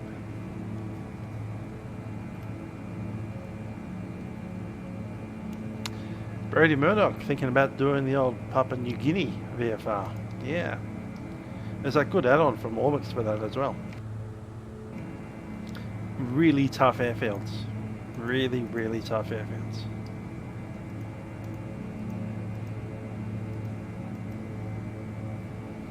Most of the airlines or aeroplanes that fly in Papua New Guinea tend to be high wing, so you can keep the wings away from the ground. Otherwise you'll pick up damage because it's, you know, grass fields that aren't flat. You go up hills, all kinds of stuff. And they're pretty high altitude airfields as well. You got like stuff at 14,000 feet. That's a 1,000 foot long stretch of grass that goes downhill. You meant to take off on that.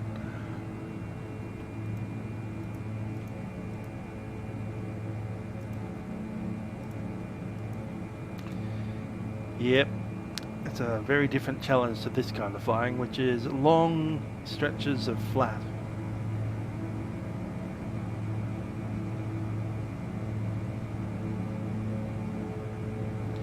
I was talking to a Brazilian pilot once when I was at the Avalon Air Show. They invited me in to have a look at the Phenom. Sat in the Phenom, took a look at the aeroplane's controls, which are based on G1000, much like this. And he was talking about he flies in Brazil a lot, obviously, being a Brazilian pilot for Embraer. And he was comparing Australia to Brazil, saying that they're actually quite similar if you think about it, because you've got high population density on the coastline, but nothing on the inside. And on the inside you just got, well in their case, the Amazon jungle, tiny little airfields in there. Whereas here in Australia we've got desert.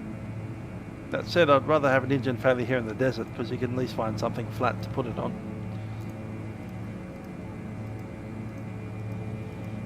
Have an engine failure of the Amazon jungle and you'll know all about trees.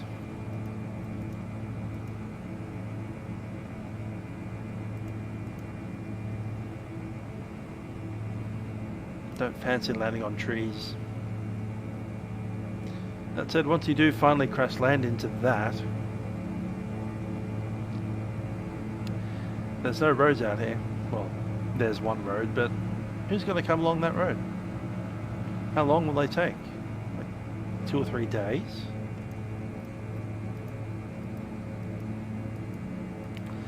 Continuum's cockpit saying South America has some crazy high altitude airports. He is very correct about that.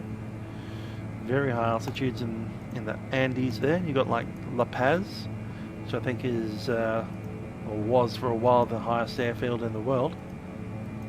It's not anymore, but it's getting up there, like 18,000 feet odd altitude in an airport. The landing procedures for putting like a 757 jet down in that, you have to depressurize the cabin on landing.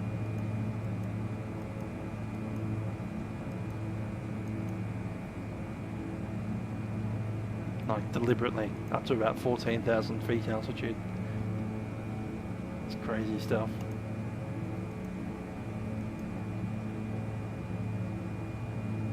There are some buttons on the overhead to disable the altitude warning, and so you don't deploy your oxygen masks in the cabin.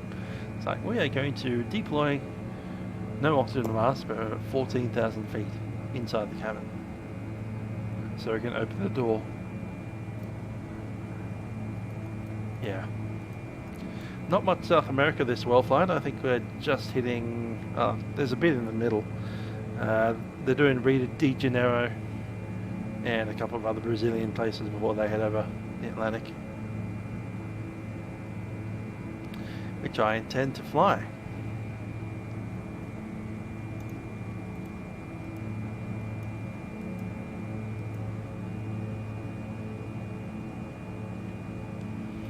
How long do we have? 26 minutes, not too bad. We're getting there.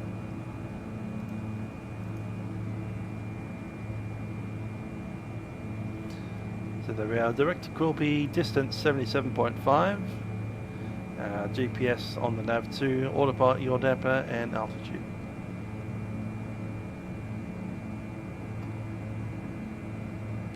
True, the Pilbara, and that's a spot that we'll be going to later. Actually, some of the airfields are actually quite challenging in the Pilbara,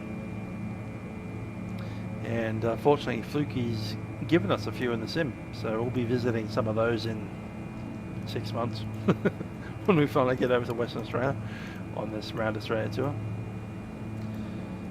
I have to keep the pace up, because otherwise, well, the idea is we'll hopefully finish the tour before FS 2020 drops, because we might need to do another lap when FS 2020 comes around, because we'll have the entirely new scenery system, downloading it directly from the internet,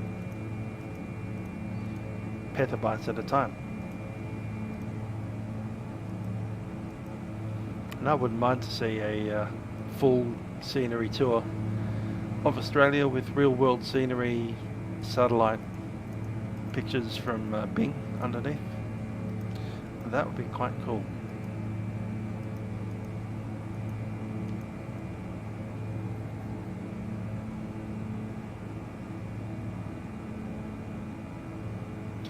it's smooth air, so we can probably afford to be in the yellow a little bit, but you know, just gonna reduce the power a touch, get back into the green range.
Jason McLennan, missed you in there. No, there is no MD11 that's worth having in P3D. That's worth having.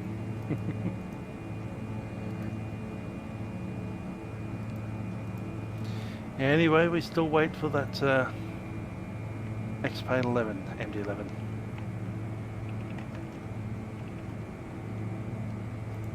Rotate sim.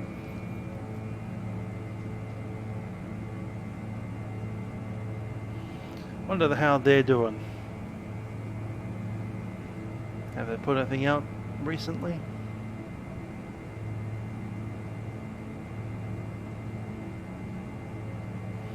Not since September. Alright.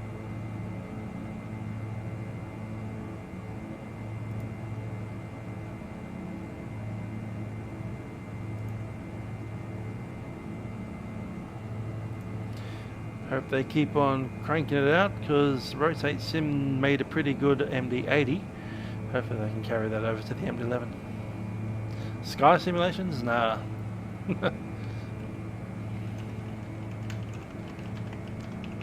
They even have a FMS in that thing?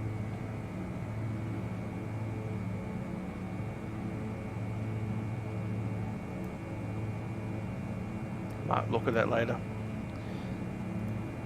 Seems dodgy to me.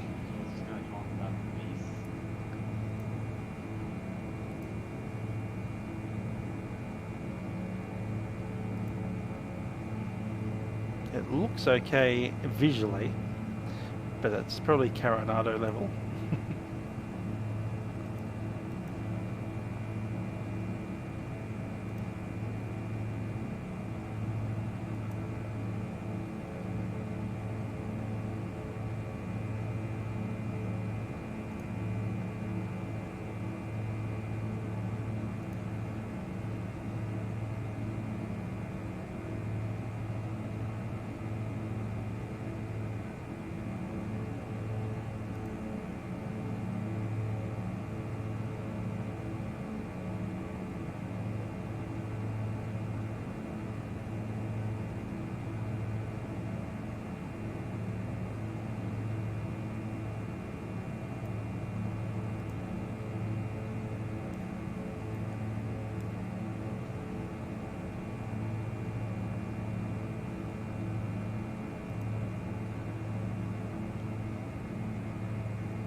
It's not the best looking aeroplane that I've seen. Just going off the previews and reviews that I've seen of it. We'll wait for Rotate Sim.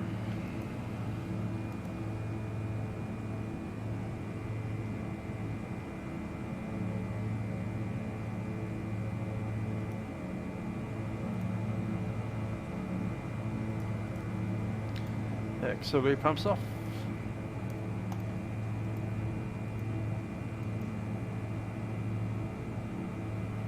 Cool, yeah, the Diamond 62 from Coronado does actually look pretty good. Not sure if there's which one's better, this one or their one. I don't have both, so I can't compare. Everyone seems to be putting out Diamond 62 these days. I mean, we've got Coronado, we've got this one. I think there's one an X-plane. And I do believe it's one of the default airplanes in the new Vatsim 2020.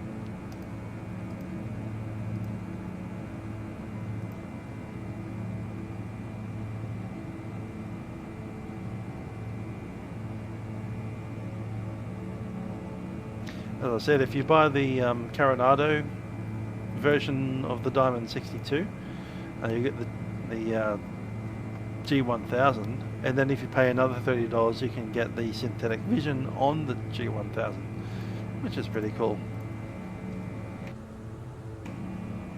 Certainly looks good. I do worry that their navigation database is horribly out of date and can't be updated, but anyway.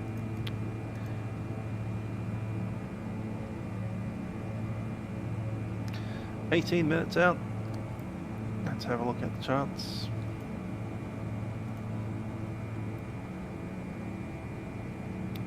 Runway 09 today, we're coming in from that direction. So we could enter a direct base. It's an option.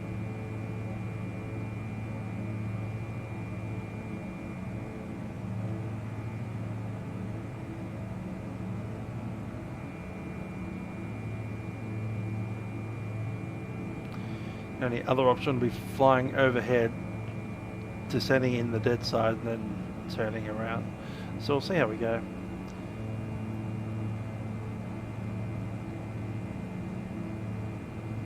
Ten, 5, 7. So 7 minutes out, we'll descend. 10 minutes away from now. 1,000 a minute.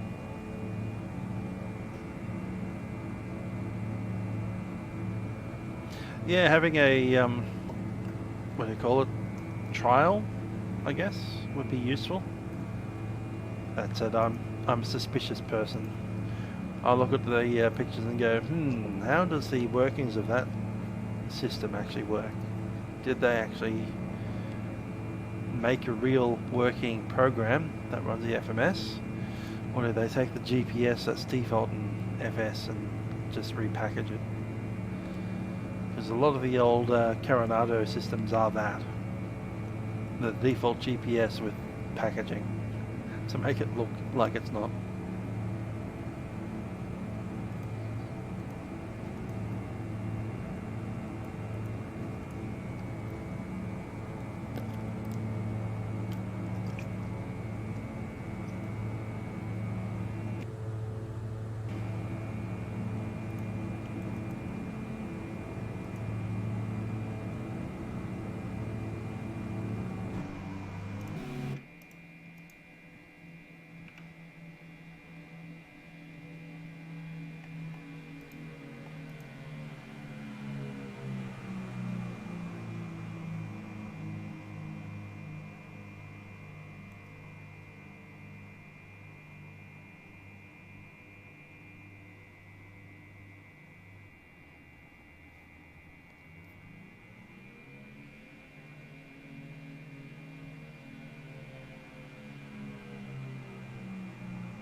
How far out? Not too far.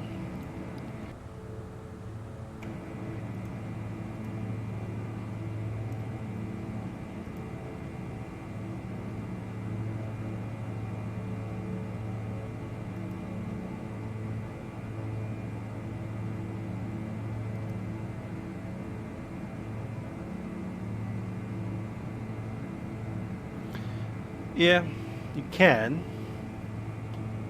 You could. But they don't sell the thing anymore.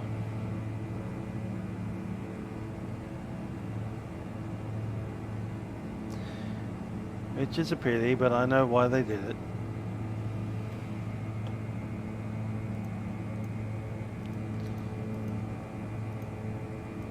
Funnily enough, I have the FSX version.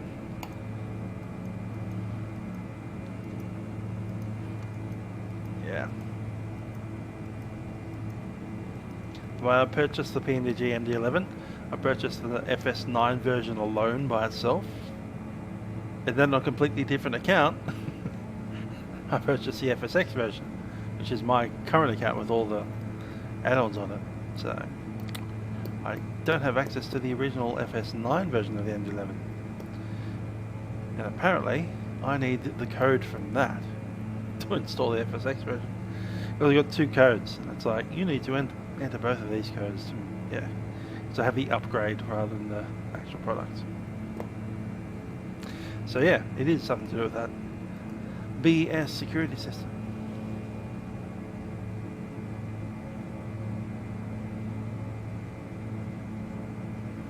That's what you get for purchasing off Aerosoft, whatever it was.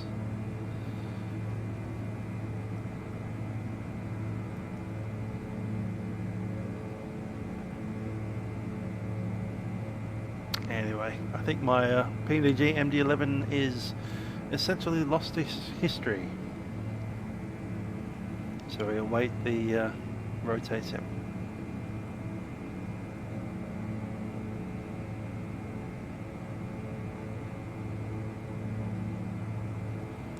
There's a CD disc of it somewhere floating around.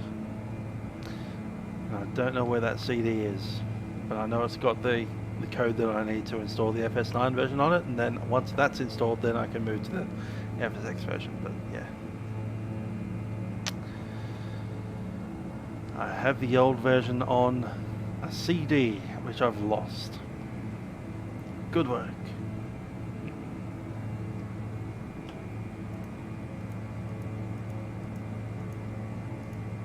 I can still download the FSX version, but when I download it, it's only the upgrade. So it's like, please install the other one first. It's like, yeah, can't do that. That's not a thing.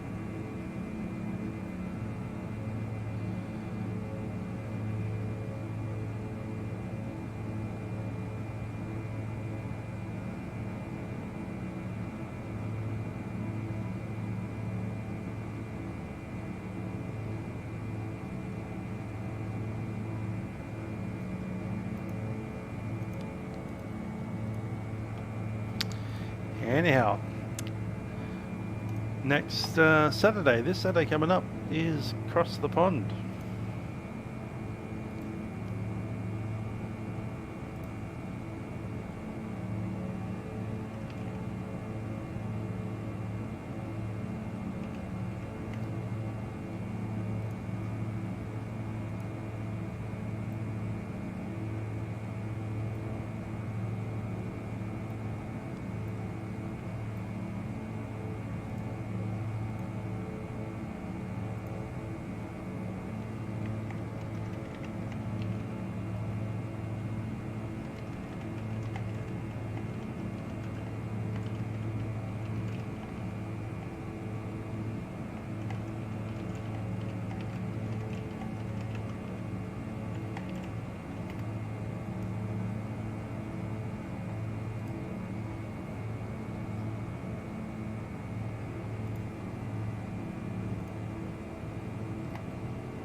Ooh, someone's on the Unicom.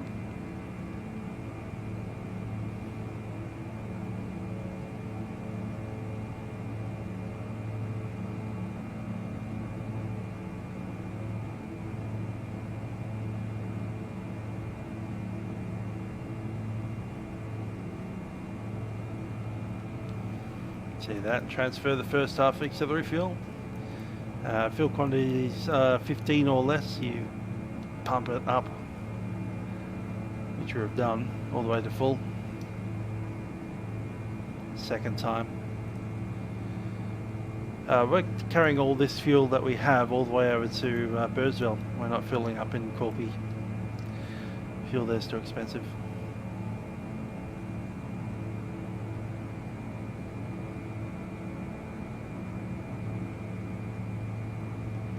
Hi there, what's that?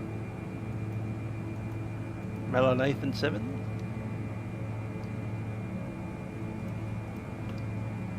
Ooh, bouncing around in some turbulence here. 9 minutes out. I'm just going to reduce power a touch.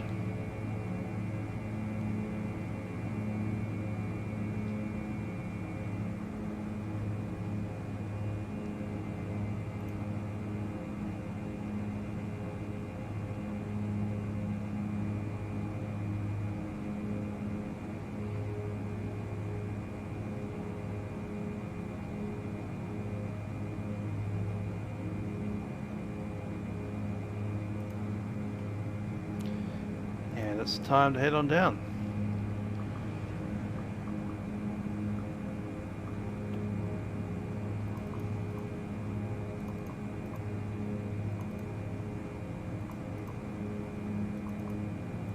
So I'll take 1,000 feet per minute.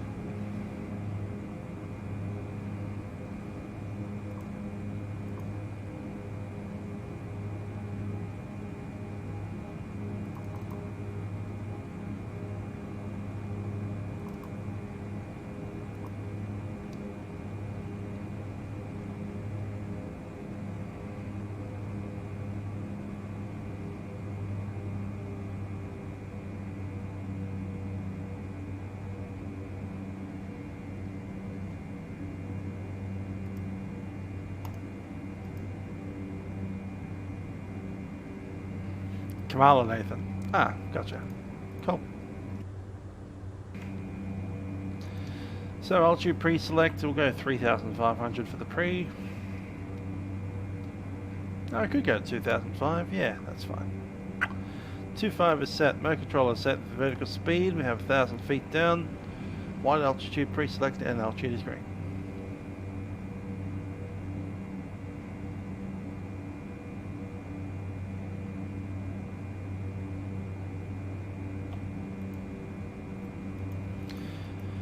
Okay, descent checklist. We have tussle brackets are upright, safety harnesses are secure.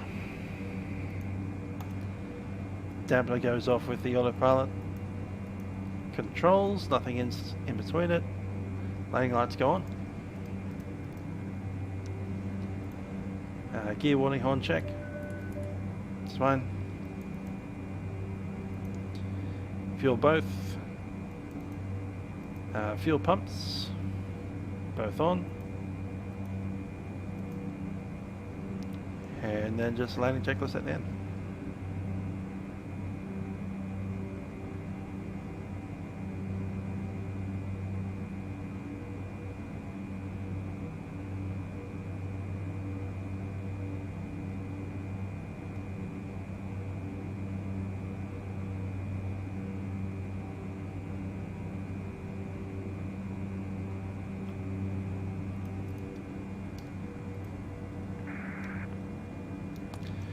Traffic Quilpie, Victor Tango X-Ray is a Diamond DA62 inbound from the northwest, descending through 4,500, positioning for a base runway 09.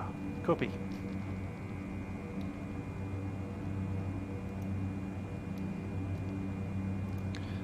And I'll take controls.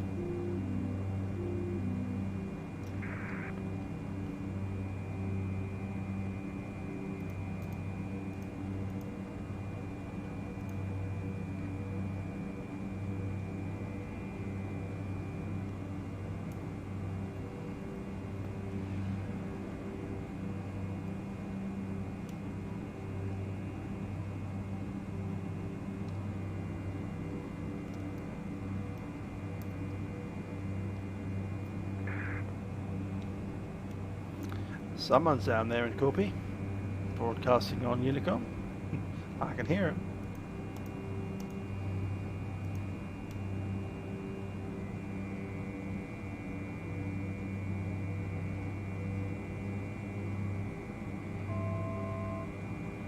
Thousand to run.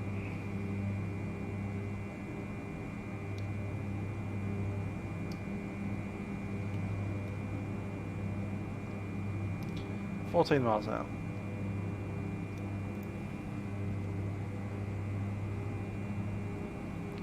And director goes off.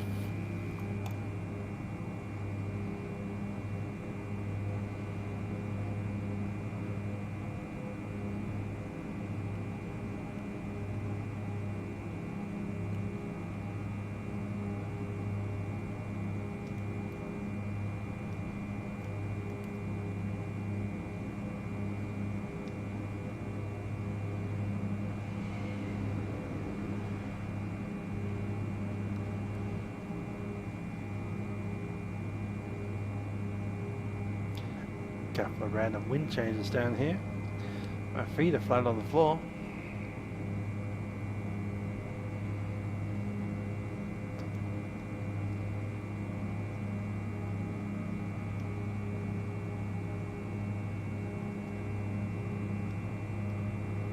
Powering on up.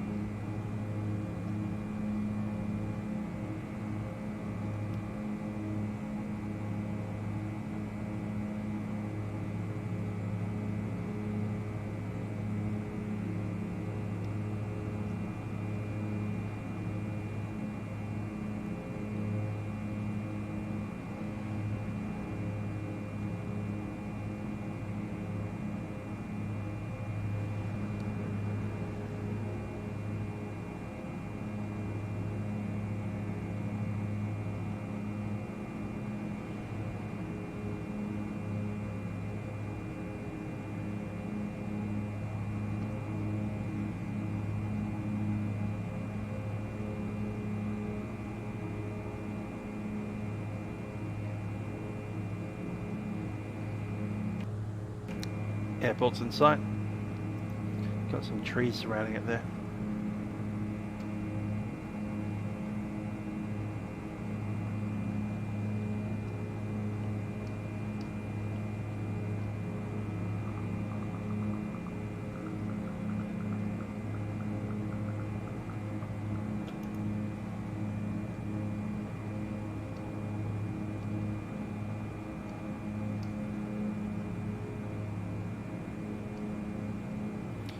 I think I'll fly the full circuit from the dead side. I'm a bit too aligned to the runway. Don't want to do a straight in.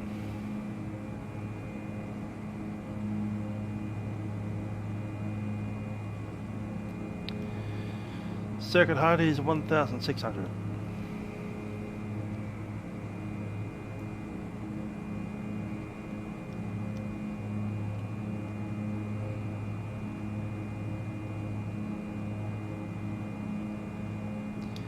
Traffic Quilpie Victor Tango X-Ray Diamond DA62 is positioning to a base runway 09er.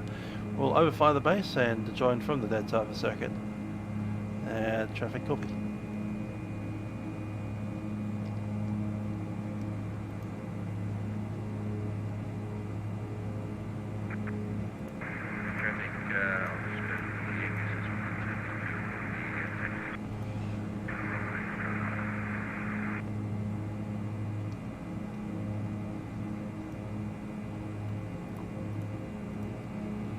Traffic Quilpie Victor Tango X-Ray is a Diamond DA62, about 5 miles to the northwest of the field, joining the dead side on descent from 3,300. Traffic Quilpie.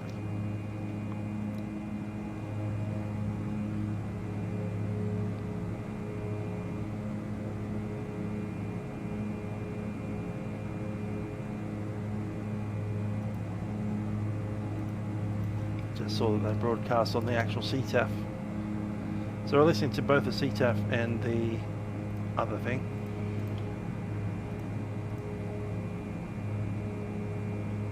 To 6.7. We'll fly around the township, just so we don't buzz the town essentially. Then join on a quite wide downwind there.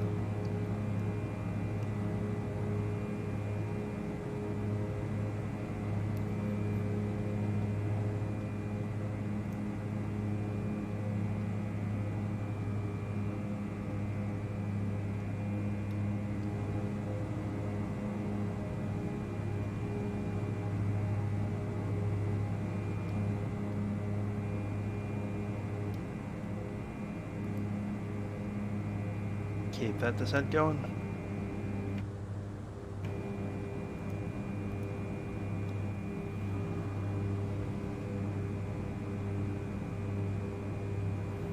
Looks a bit flatter than the last airport that we went to.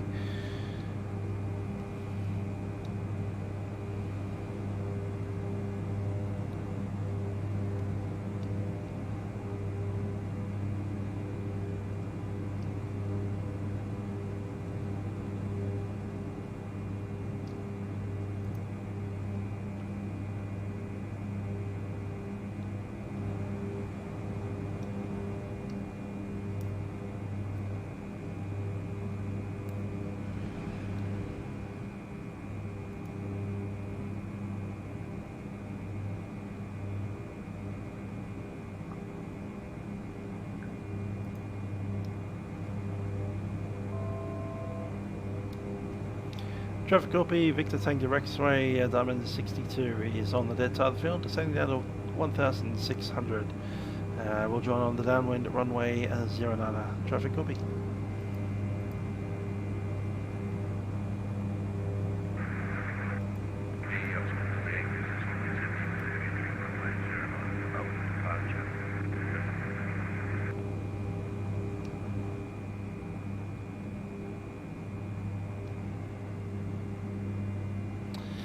Closest major airport, I don't know what you consider a major airport, but Birdsville is behind us by about 100 and something miles.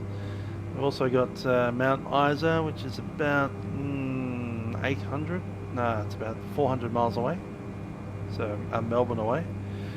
Brisbane, I think, could be the closest, and that's, I hate to hazard a guess, but it's got to be at least 500 miles from Brisbane. That's nautical miles.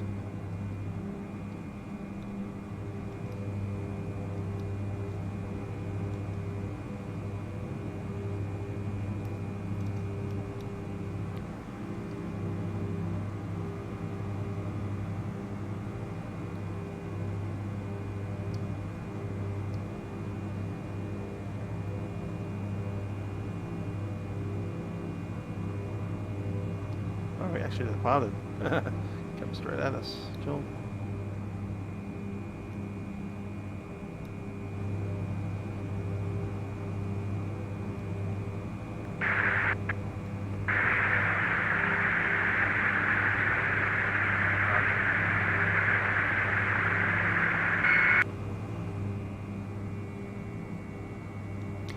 Traffic Quilpie, Victor Tango X-ray Diamond DA62 turning base, so again turning downwind of runway 09 Quilpie.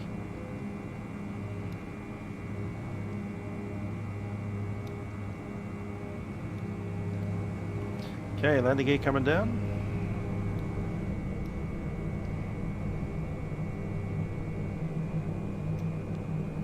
And we'll take the flaps, both stages.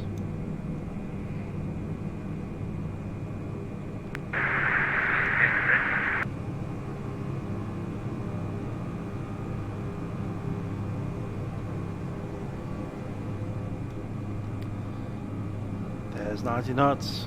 Brake is released. Undercarriage is down. Fuel pumps are set. Flaps are set. Lights are set.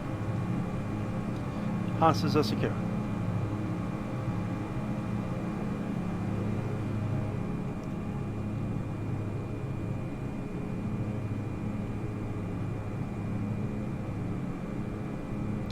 Traffic Quilpie, Victor Tango X-ray turning base runway 09.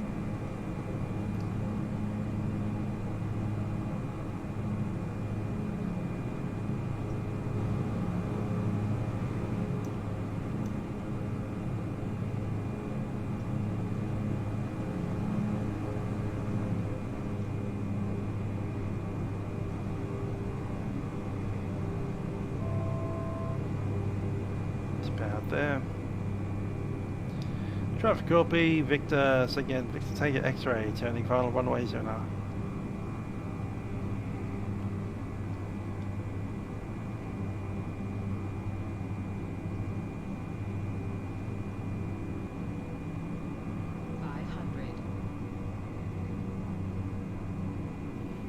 established, runway is clear.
Traffic copy, Victor Tango X-ray, Diamond DA62 is backtracking runway 09.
Traffic copy, Victor Tango X-ray, vacated runway 09. Traffic copy. Charlie Oscar ready.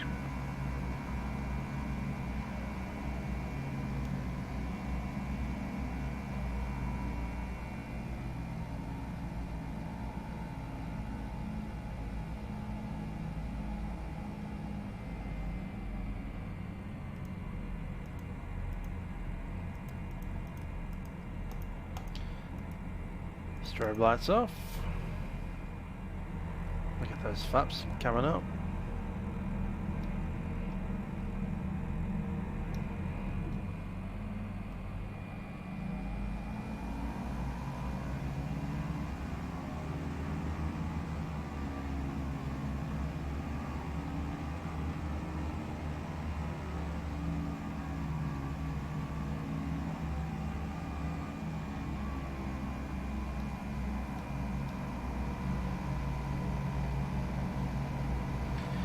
Well, looks like we can make a pretty good strong phone call from out here.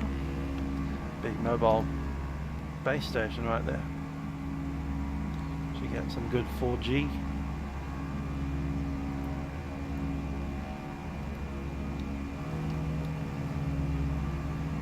Just looking at where that baggage card is compared to our wing.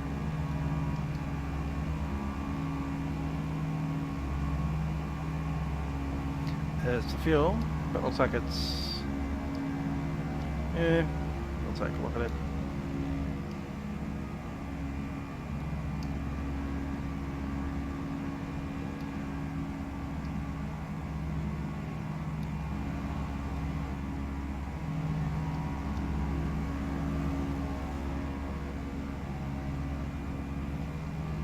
Just going to swing it around so we can point our tail towards the grass over there.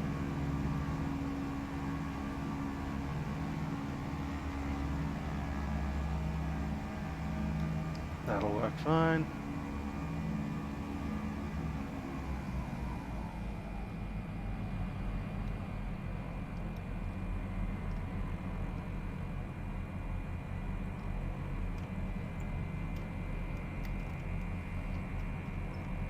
Just over there, or what? Yeah, that works. Straight up at the fuel bezel. Cool. Put our plane over there.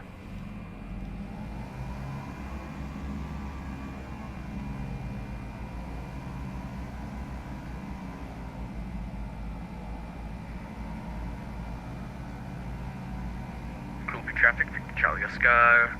Taxiing from runway 09 for circuits, Charlie Oscar. Keep Quilpie traffic.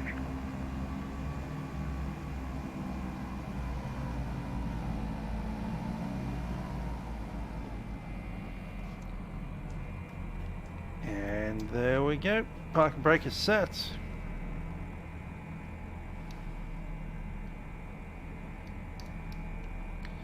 Filter heat off, master is off. And we just turn off master control left and right. Engines stop by themselves.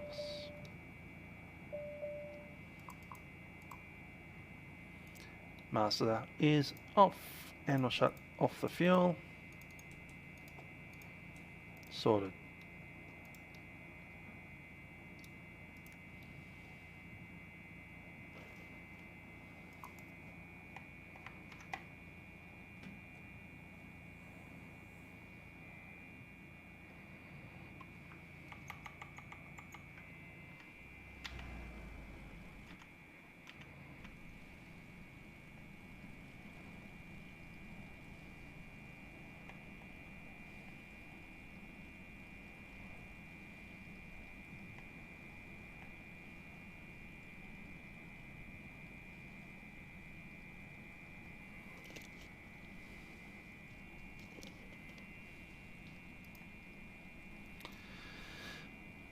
Palmer at the Athens Club, eh?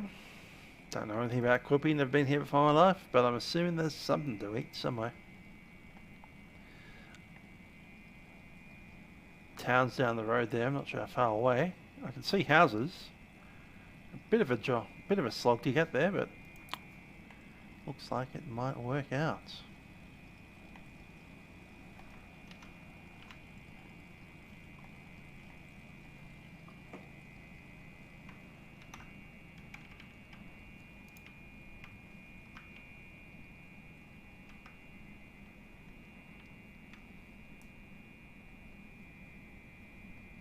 At the pub. That tends to be the thing to do in Queensland.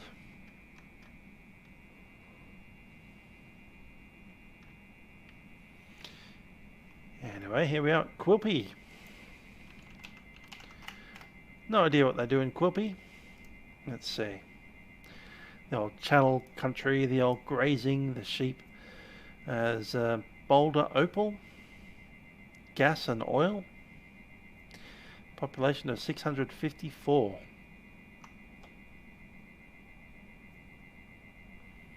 It's on the banks of the Baloo River and the Diamanta Developmental Road. Yeah, 208 kilometers from west of Charleville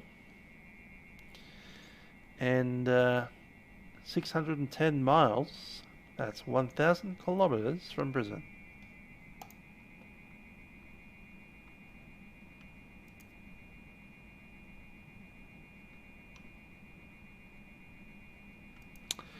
Cool.